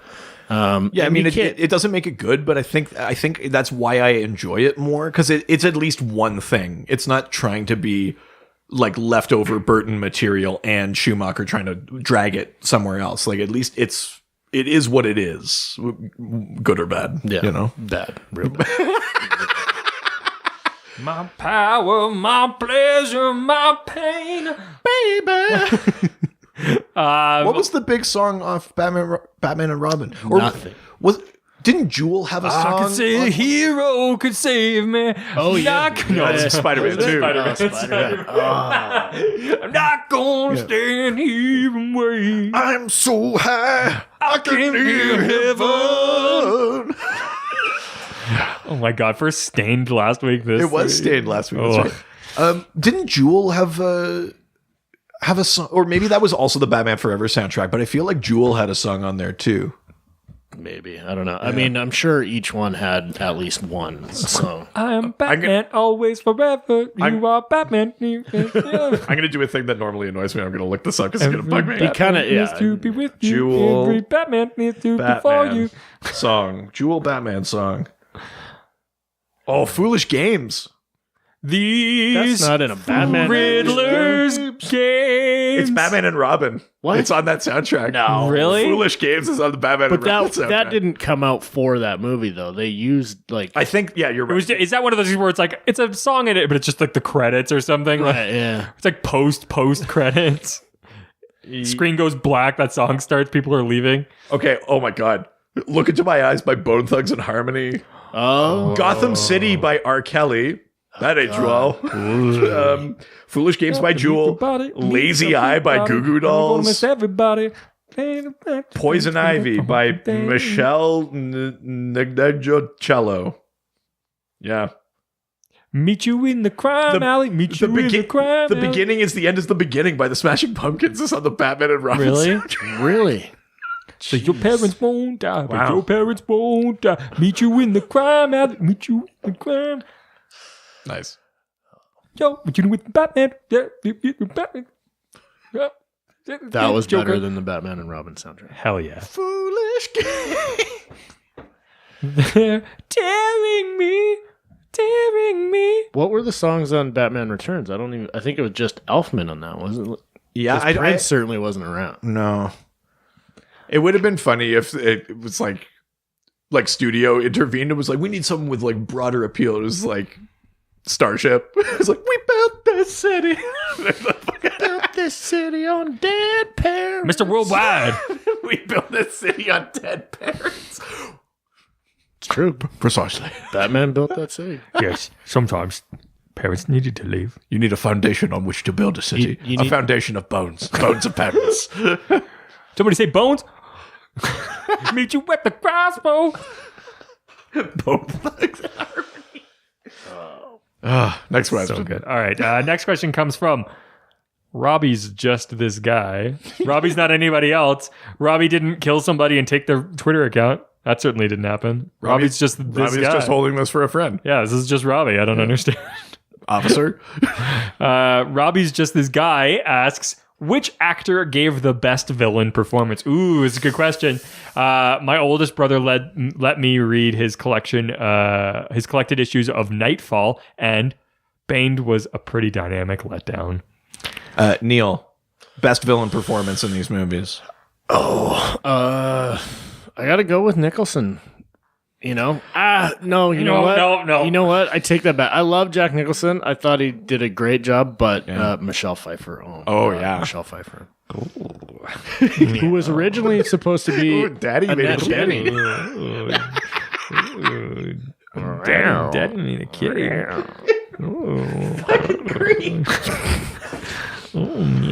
Yeah, Michelle Pfeiffer as Catwoman. Yeah.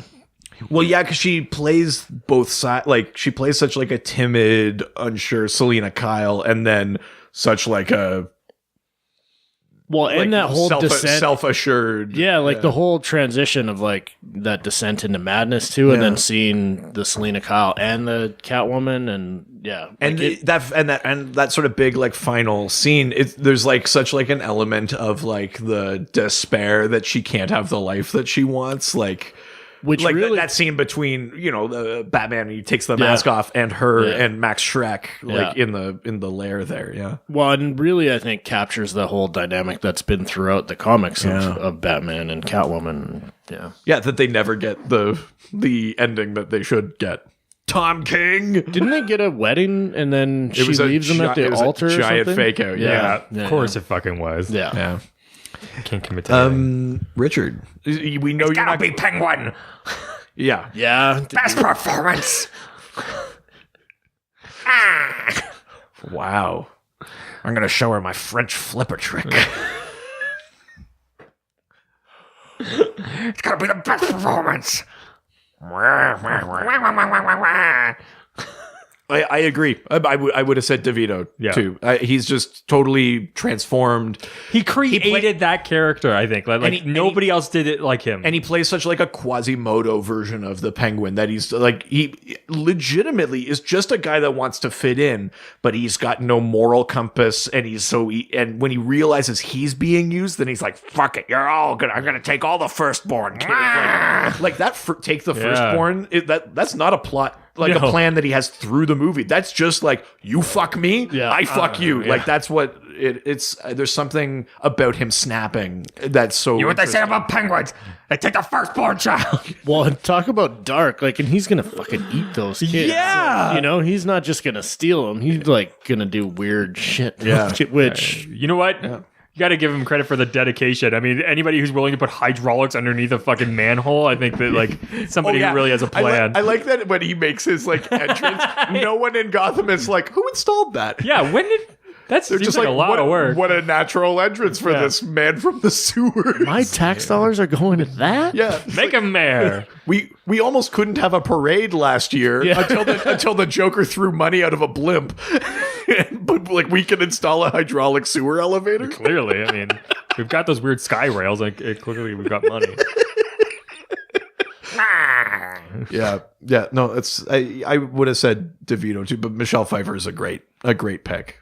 I mean, it sounds like you guys don't. I think Nicholson was great. I don't share. I just think he's trying to be Cesar Romero. That's my issue. Is I feel like he's just trying to take a version of it and modernize it, which I feel like. But isn't that like the point to like take what people already know, give a new spin on it? But we're also talking about a property that's an adapted property. No, and I think that's fine. But I mean, they didn't have performances for all these characters before. Like there was no like take on Batman for the most part, except for that 60s version. If you really look at what Keaton's doing, he's doing a completely new version of it. Nobody had performed like Batman before.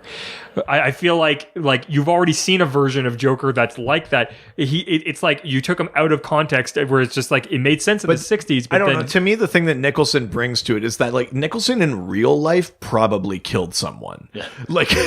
Like there's a menace that Romero didn't have, partly because that's not what that show was about. Yeah. But like because Cesar Romero and other things could be menacing. Yeah. But there's something about Nicholson that like when he's being funny, it makes me nervous. Like when he paints on something or says like when he does the like and like walks out of the room, and I'm like, oh my god, like he's walking out of the room, he's gonna like kick someone in the face. It's like, you know what, that everything is so uncomfortable about it. That being said, looking at just the frames that we've already gotten from Joaquin Phoenix's, I actually think that he takes that version of Joker and takes the version that we've gotten from the Nolan verse and like puts them together, and I think you have an interesting take, and I think that is an interesting adaptation that I think matches with what they're trying to do. Yeah. I just felt like his version of Joker seemed more of like the Schumacher Joker rather than a Burton. It just felt out of context. I don't know. I think there's nods from him, but it's definitely not I don't think he's retreading on that role. Because if you go back and watch like the movie or the TV series, he's more like Jim Carrey's Riddler almost, you know. Yeah. And I think Nicholson is like really dark. Like, Yeah. I don't know, when he's like laughing, he's like, whoa. Like there's so many little parts of that performance where it's just like, no, this guy is a crazy. When you're introduced to him as the Scary guy. Joker and he shows up at that like meeting I guess the next scene after you're introduced to him as the Joker, he shows up to like the meeting of the mob bosses and he like joy buzzer electrocutes a guy until he's until he like Skeleton. until he Owen and Baru's him. Like It's true. It's true. yeah. All right. Let's move on to next question comes from ABC Brooks. It's a whole new person. It's a new resident. Like to hear from you. Who asks, seriously, why is the third film named Batman Forever and not the fourth? Joel Schumacher is literally the worst. Yeah, I mean, the third movie is where Robin is introduced. Why isn't it called Batman and Robin? Yeah. I don't understand why it's called Batman Forever either. It doesn't really make any sense to me. It sort of just feels like they just pick a Chose a word. name, yeah. Yeah. Well, and also again to get back into Because we're never going to stop making these movies. well, and you know, it was a license somebody's to like, print money. Returns. What's another name we can use? Because really, Schumacher and the writers Batman Continues? did not name that movie. Yeah. So like, if you get back into the it's whole true, yeah. how a studio film is made, the marketing team chose that title. Batman is still going. Yeah. Batman Continues. I'm sure Schumacher was like, really? Yeah. You know, the writers were probably like, yeah, Batman again. yeah. Like, and Batman again. one more. Yeah. Yeah, I mean, I agree. I think maybe the reason the fourth one is called Batman and Robin is because there's the script is trying to make a story about their relationship, which it doesn't. Yeah, but it does not. It's trying. Have you still not watched Titans yet? I cracked into the first couple episodes. I'm really enjoying it. Oh god, that theme song! Just don't you just want that to be the DC music from now on? Yeah. Like every time you get to those like DC frames and the logo comes in, I just want it to be that fucking song. It gets you so pumped. I love that show. My dad just finished watching Titans, but we can't. You haven't watched it. I can't say. Yeah, I'm like 4 episodes. Something to do with the ending. At any rate, he did not understand the context of the last episode. He was like, "What the fuck?"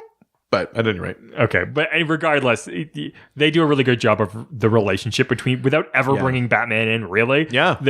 You get that relationship. I think better than they've ever done it. I think I agree.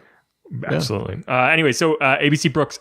I think that we've treaded over this water a little bit already. Yeah. He is the worst. Schumacher is the worst. Yeah.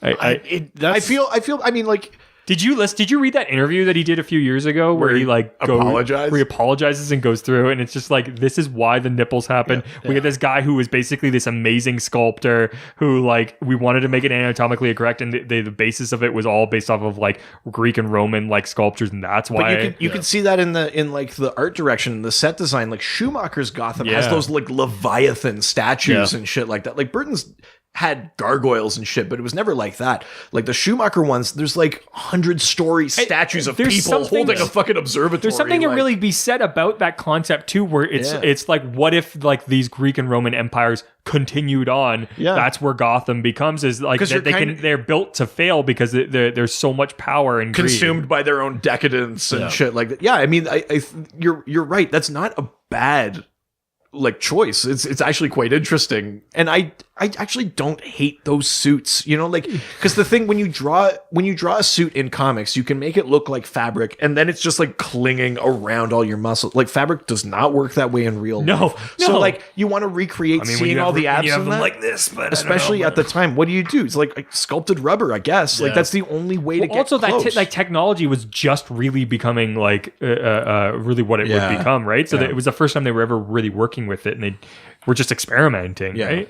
I think as much as I hate those movies, I think that there's a lot of like, the more we talk about it, the more I'm like, they're now never worse than they've ever been. But they've also like never been more redeemed. Like the individual pieces, like separately, like there's a lot of really interesting ideas in there. And I think that they just were like horribly executed. And the problem is that movie does not equal the sum of its parts. Yeah.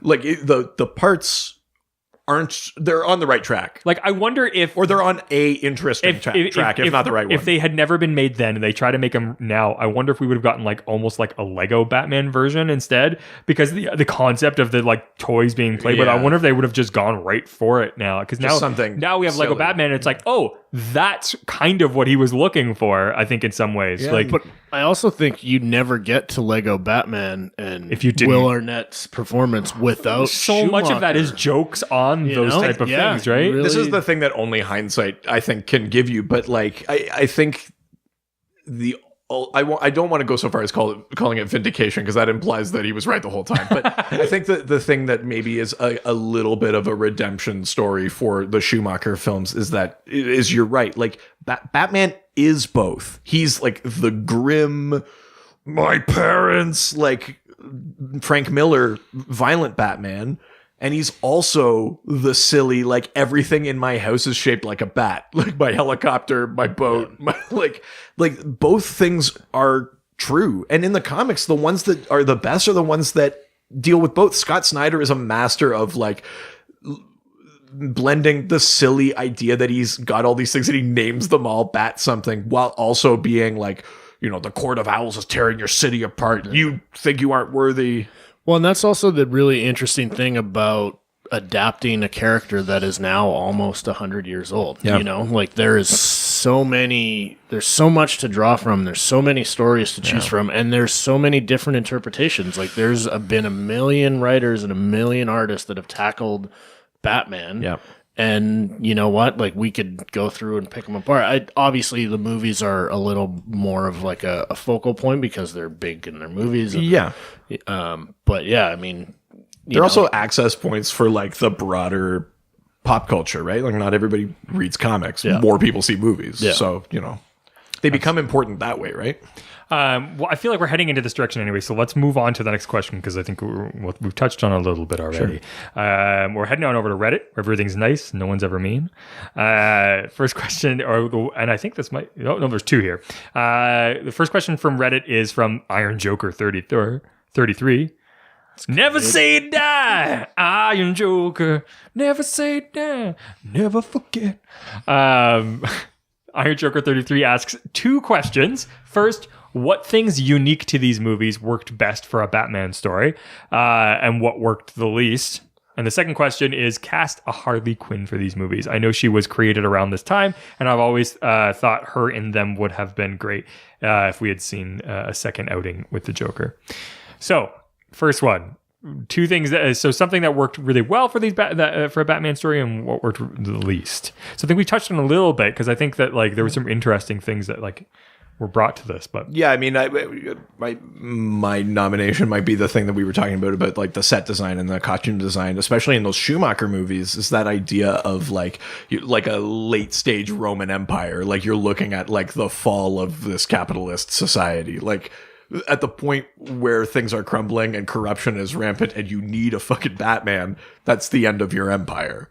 And I think that's maybe the ultimate story of Batman, is that when a Batman character becomes necessary, that's the end of your particular way of living. You know, like it's, you know, like history calls on one person to, you know, like it's that sort of fantasy thing, right? Calls on one person to sort of fight the grand battle and then the world changes. Like if Batman's story ever had a conclusion, you would assume that the next stage would be like, that Gotham will never be like the Gotham that came before it. That's the next age or something like that.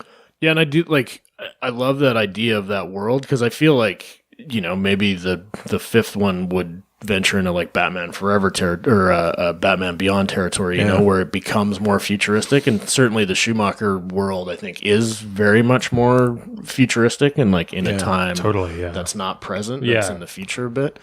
I mean, for me, again, we mentioned it, but the Burton ones just established this kind of like that noir, anachronistic, style, and really nailed it in the cartoons. I think like the animated series, and then the animated series created one of the sort most of like iconic villains. That sort of like Art Deco, 40s kind of rounded cars and all that. Yeah, it's totally Art Deco. But then even if you watch certainly the Burton movies, but even in the animated series, it's still like modern. It's this weird. It's not an actual time. It's this comic booky time, but it's just really cool. And actually, I think even the Gotham TV show does a little bit of that because I stopped watching after the partway through the second season. But when you look at it, like all of their guns are revolvers. Yeah. All of their phones flip. Oh yeah. Like all of their cars are more boxy looking. Like they're very careful not to make it like this is the 90s or something like that. Yeah. But it's these little things that just make it feel like it's before.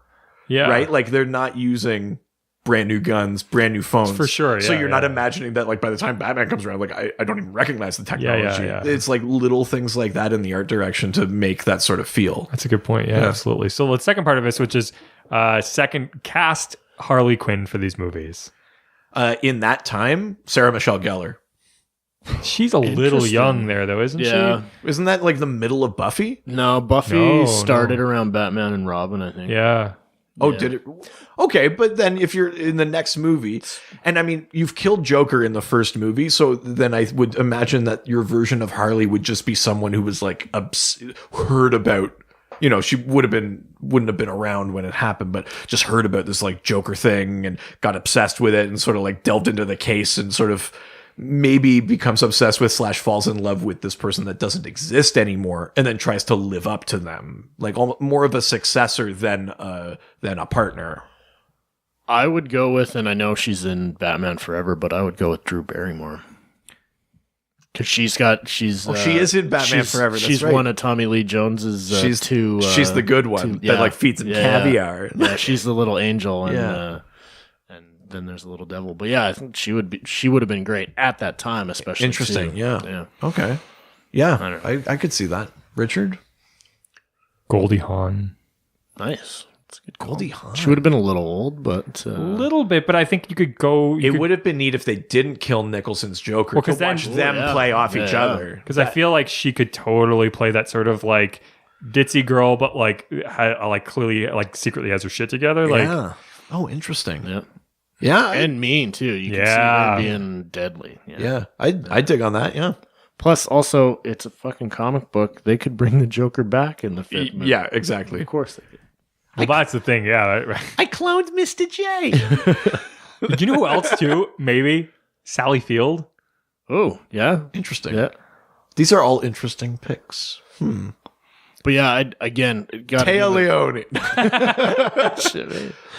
But yeah, the fact that the animated series created such an iconic character that's now in the books, and it's the most impressive thing that I think that like how much they created with that show. Like, to me, like the top three, it's Harley Quinn, the Mr. Freeze origin, and the Clayface origin. Feet of Clay is a fucking beautiful story. Well, and don't skip past like what they did with Joker. I mean, that was the iconic Joker for up until we got the Nolan Joker. I think Mark Hamill just owns that character. Yeah, like basically, if it's not live action, that's the version of Joker you're getting. At least a variation of that version. Well, to the point where like it's almost to a detriment because when people try new things, people hate it. Like, oh god, that one fucking Joker, with the dreads. Like, oh well, that one's from the Batman. I actually kind of I have a hard time with that one, but Brent Spiner voiced the Joker in one episode of Young Justice, and people fucking hate it. Yeah, because he's not. He plays it way more like subdued, where he's just like, which is like a cool version. Exactly, a choice to make, but people are like, no, because it's gotta be big, and he's got like, people really hate it. I mean, it's crazy that the guy who played Luke Skywalker has a character that's almost like more like recognizable. Like is way more famous as the Joker than as Luke Skywalker. No. Luke Skywalker as a character is more famous, but Mark Hamill, I'm willing to say people that go to cons to see him are there to see him because of the Joker as opposed to Skywalker. You think? I don't know. That's tough. Maybe I think so. before episode 7. Yeah, now that the new movies are back out. Sure. But certainly, in the 90s when that show was hot and he's doing all the animated movies and everything else, I think he really became... Luke be a Jedi, didn't know. The Force? No, the Forks. Yeah, so good. All right.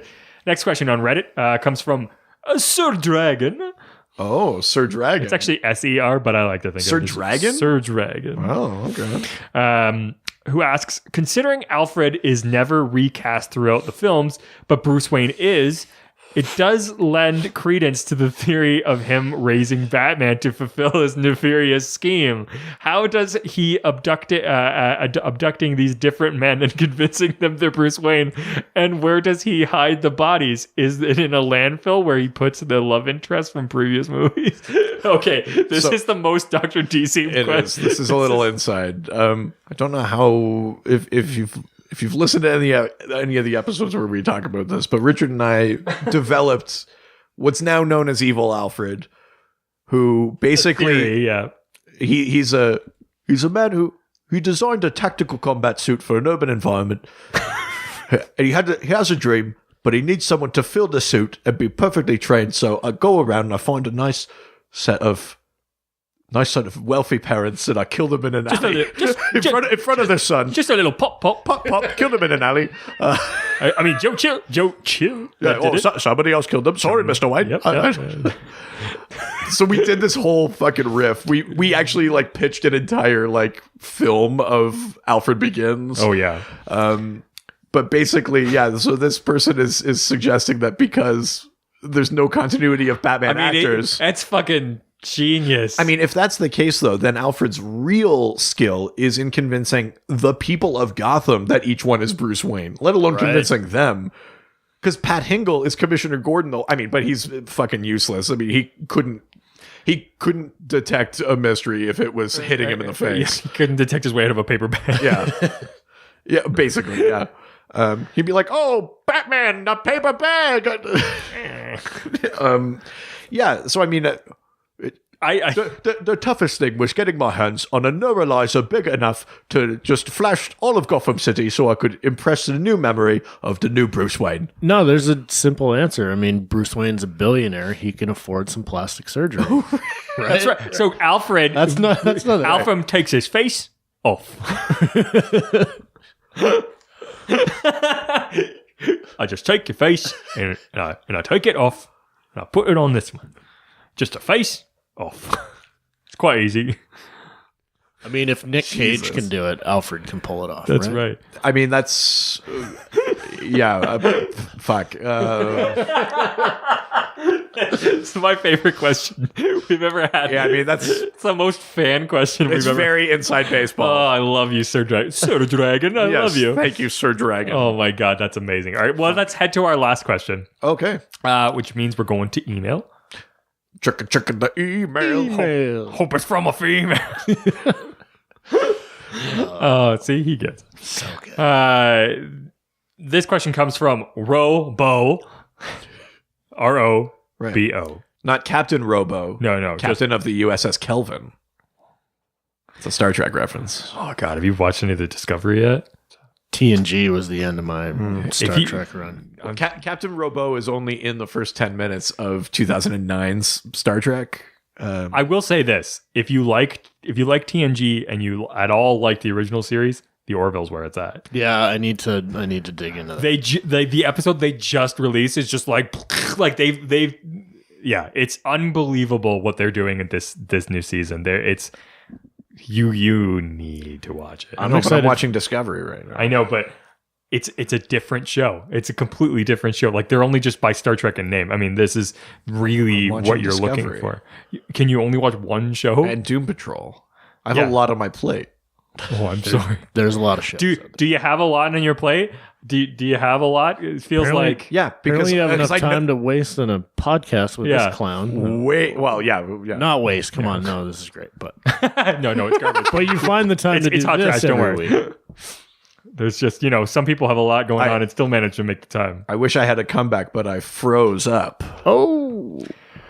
So Robo asks, the Tim Burton Batman kind of kills some people. Yeah. Was this an issue for fans at the time? This is a great way to end. Yeah. I think this is a point that we haven't even brought up yet, but it is totally true. And this is also brought up a lot by like fans of Zack Snyder. And don't get me wrong, I love Batman v Superman, but it kind of is exhausting seeing people being like, Keaton's Batman kills too. Yeah. Like, yeah, he does. It is different though, because it's not as like brutal. It's more just like, it's almost comical. Like he puts a dynamite stick in a guy's belt and just like throws him off a roof. Like shit like that. Batman does kill in the comics at certain points too, and if you go back to the original Batman, like he carries a gun. Yeah, the very first issue of Batman, he's straight up shooting guys in the face. He kicks a guy into a vat of acid at the end of his opening story in Detective Comics 27. Yeah. So I didn't have a huge problem with that, but it's not like he's. I think the thing is that in those Burton movies where he does kill, it's not a story point. Like it's not that he is out killing. It's almost incidental. Not that makes it better. I know, but I think because it's so like out of focus, you kind of can blow past it. Whereas in Batman v Superman, it's a story point that Batman has chosen to kill. And even though the story justifies it, a lot of people don't like seeing that a Batman that goes there. Yeah. Right. And so I think that's really that's what makes them different from each other. God, that Flashpoint Batman though. Oh yeah. You like the idea of Flashpoint Batman? Are you familiar with Flashpoint? It's a story where the Flash goes back in time to stop his mom from getting killed, and he shatters basically history, and he ends up in history. Thank you. 2019. That's right.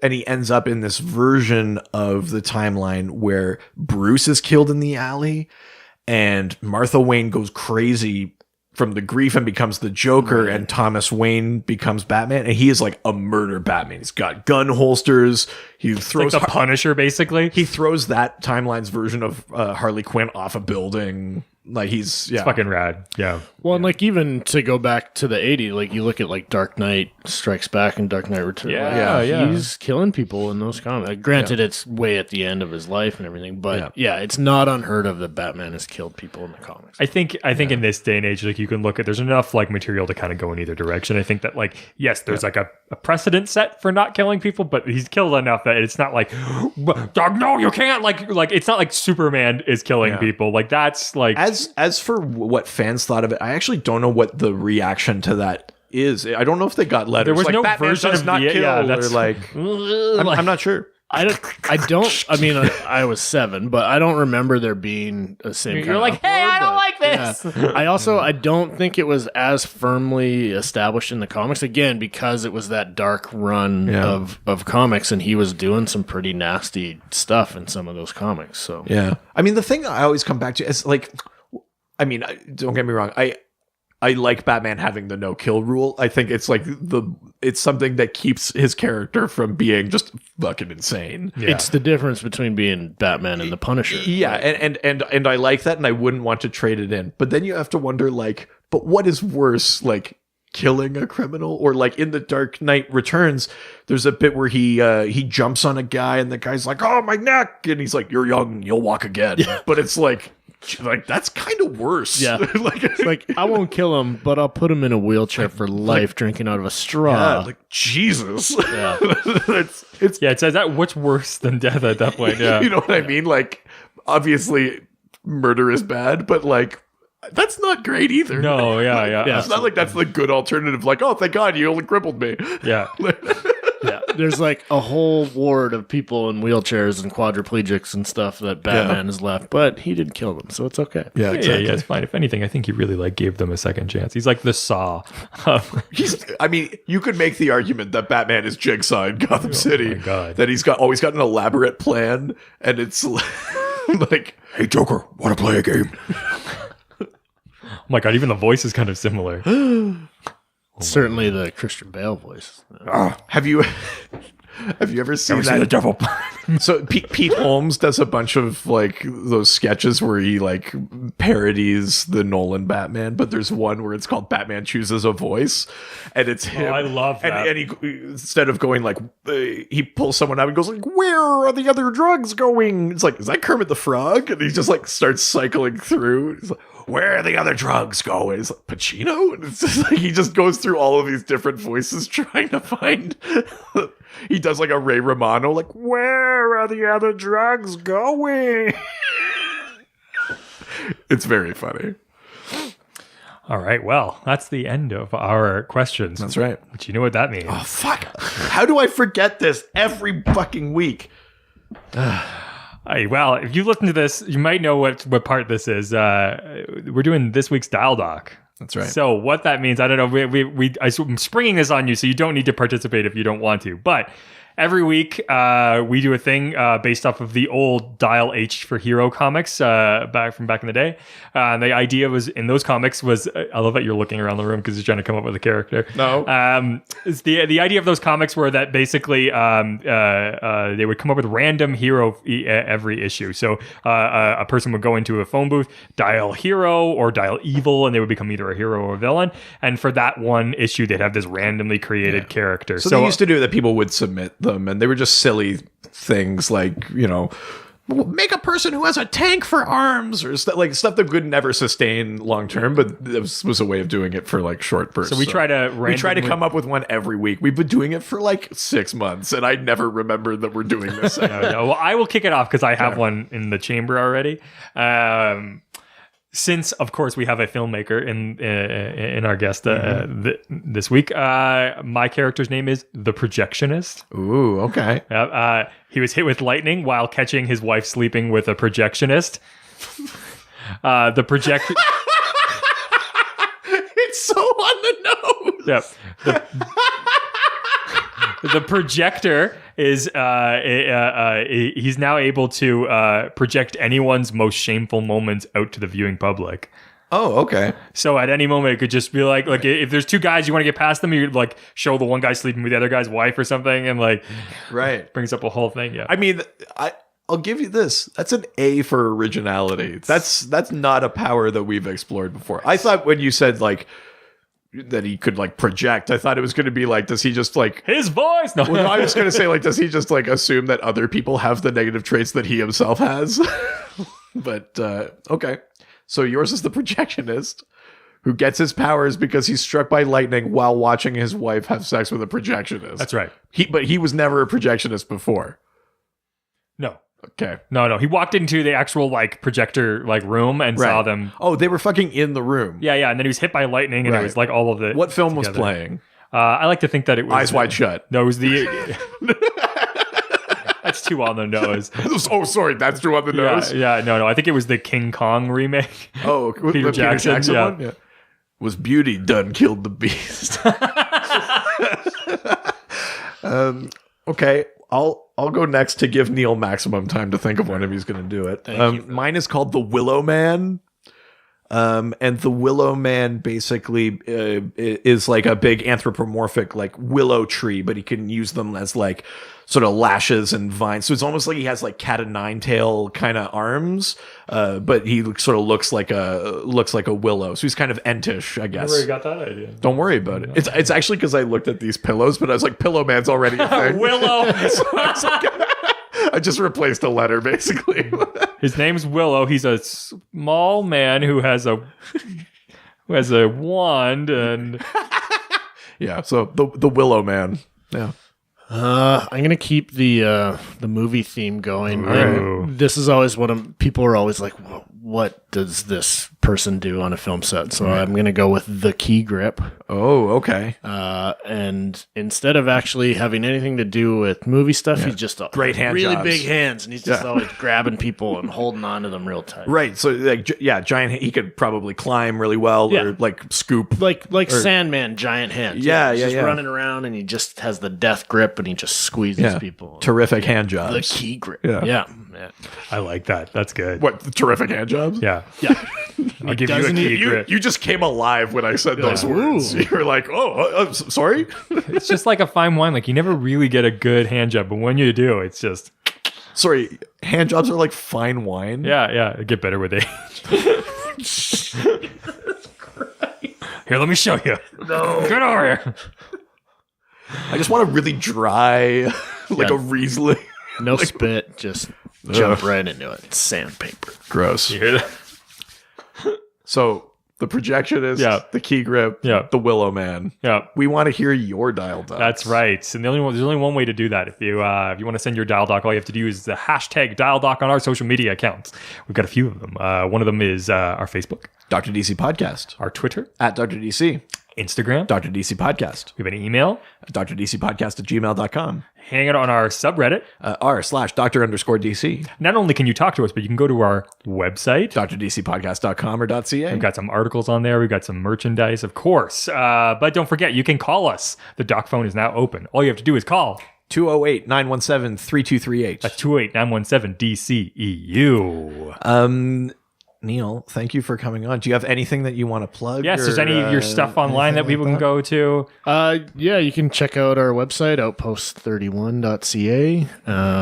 Some good reels out there. Yeah, we got a few things on the website, and You have social media account people maybe can talk to you?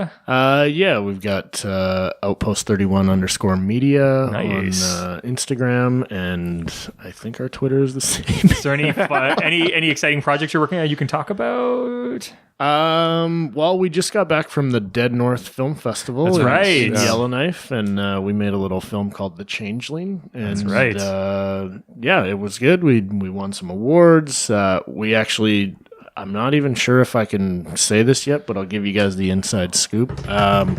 We were selected by Telefilm to be a part of this program they have called Not Short on Talent, where they take a contingent of short filmmakers to the Cannes Film Festival. Wow. That's awesome. Yeah, so maybe I'll... Don't worry about giving us the scoop. Nobody listens. Yeah, don't worry. Yeah, there's nobody.